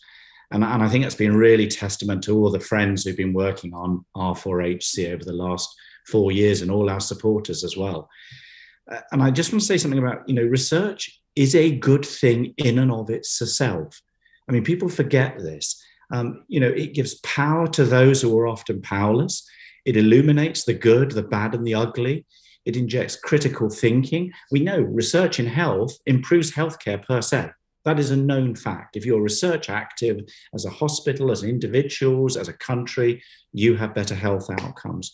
But it does more than that. It actually, I think, creates greater solidarity and greater bonds across cultures. It allows us to have dialogues. Let me be blunt. We've had some really raging arguments within R4HC, and we've all still remain friends. We can agree to disagree when it comes to research. And I think that's a really powerful testament to how research can act as a real social bond across very, very different ideologies, very different conflict situations, and can really, really provide a glue, if you like, a solidarity glue between all of us. I think the big challenge for me personally has been seeing how this then gets translated into changes in hearts and minds, how it gets changes into sort of practice, be that clinical practice, practice in terms of healthcare policy, and how the politics change. And I guess it comes back to what Priti was just saying there. This takes time. It takes years and years to build up these sorts of partnerships, and it takes very little time to break them down again. And in lots of other research domains within health, but particularly in what I would call stable environments, it's very easy to get long-term sustainable funding. It seems much harder to get that within the conflict and health arena. And I think there's a real mismatch at the moment with what's needing for long-term core funding to fund generic programs which underpin the general capacity building to allow the spin-offs for all these different areas. And I think, that's essential because, what we're trying to do is bring together evidence, experience, and expertise. And none of those three things can be magicked overnight. This is about building up some real sustainability. So Priti, I'll hand back to you before maybe some closing remarks right at the end. Thank you. Thank you, Richard. Thanks very much.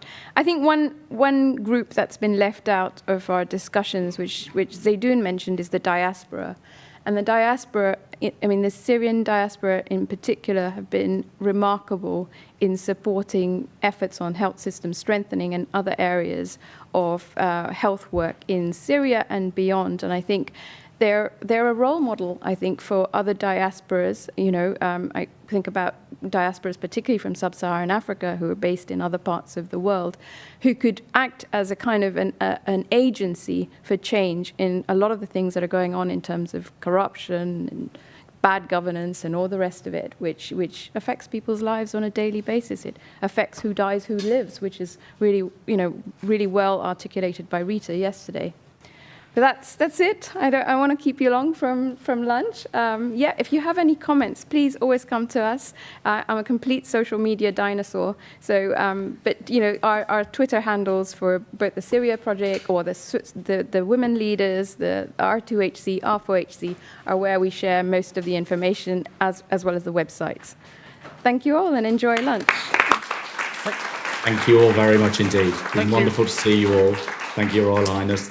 Thanks everyone for talking today. Thank you very much. And just before we do finish, can I just say a huge thanks, because from my side, it's been a huge honour and privilege to have you all here.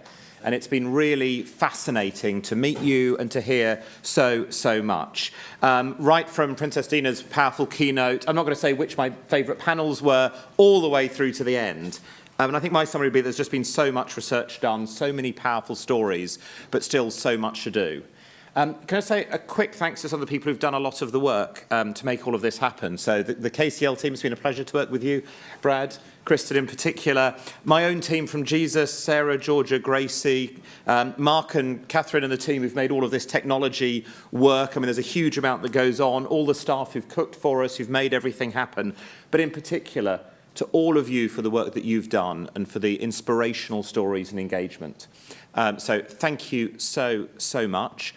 We are, it looks like Brad's hovering, but just before he says whatever he's going to say, we're about to have lunch, which is upstairs through there.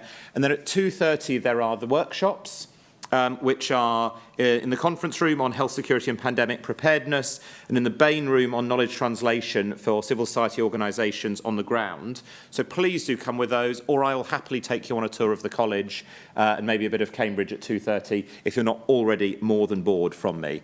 And then finally at 6:30, if you're interested, there is evensong in our medieval chapel. So if you would like to hear, if you're still around, an amazing choir singing in a really ancient building, which will later be broadcast on the radio, please do go in by 6:20, but it's an amazing experience. Thank you so much for being here. All the best. Just before you all disappear, I will need less than 30 seconds. I really just wanted to echo Julian's thanks for the team, the amazing team here at Jesus College, Cambridge, who have been our very capable hosts for the 2 days.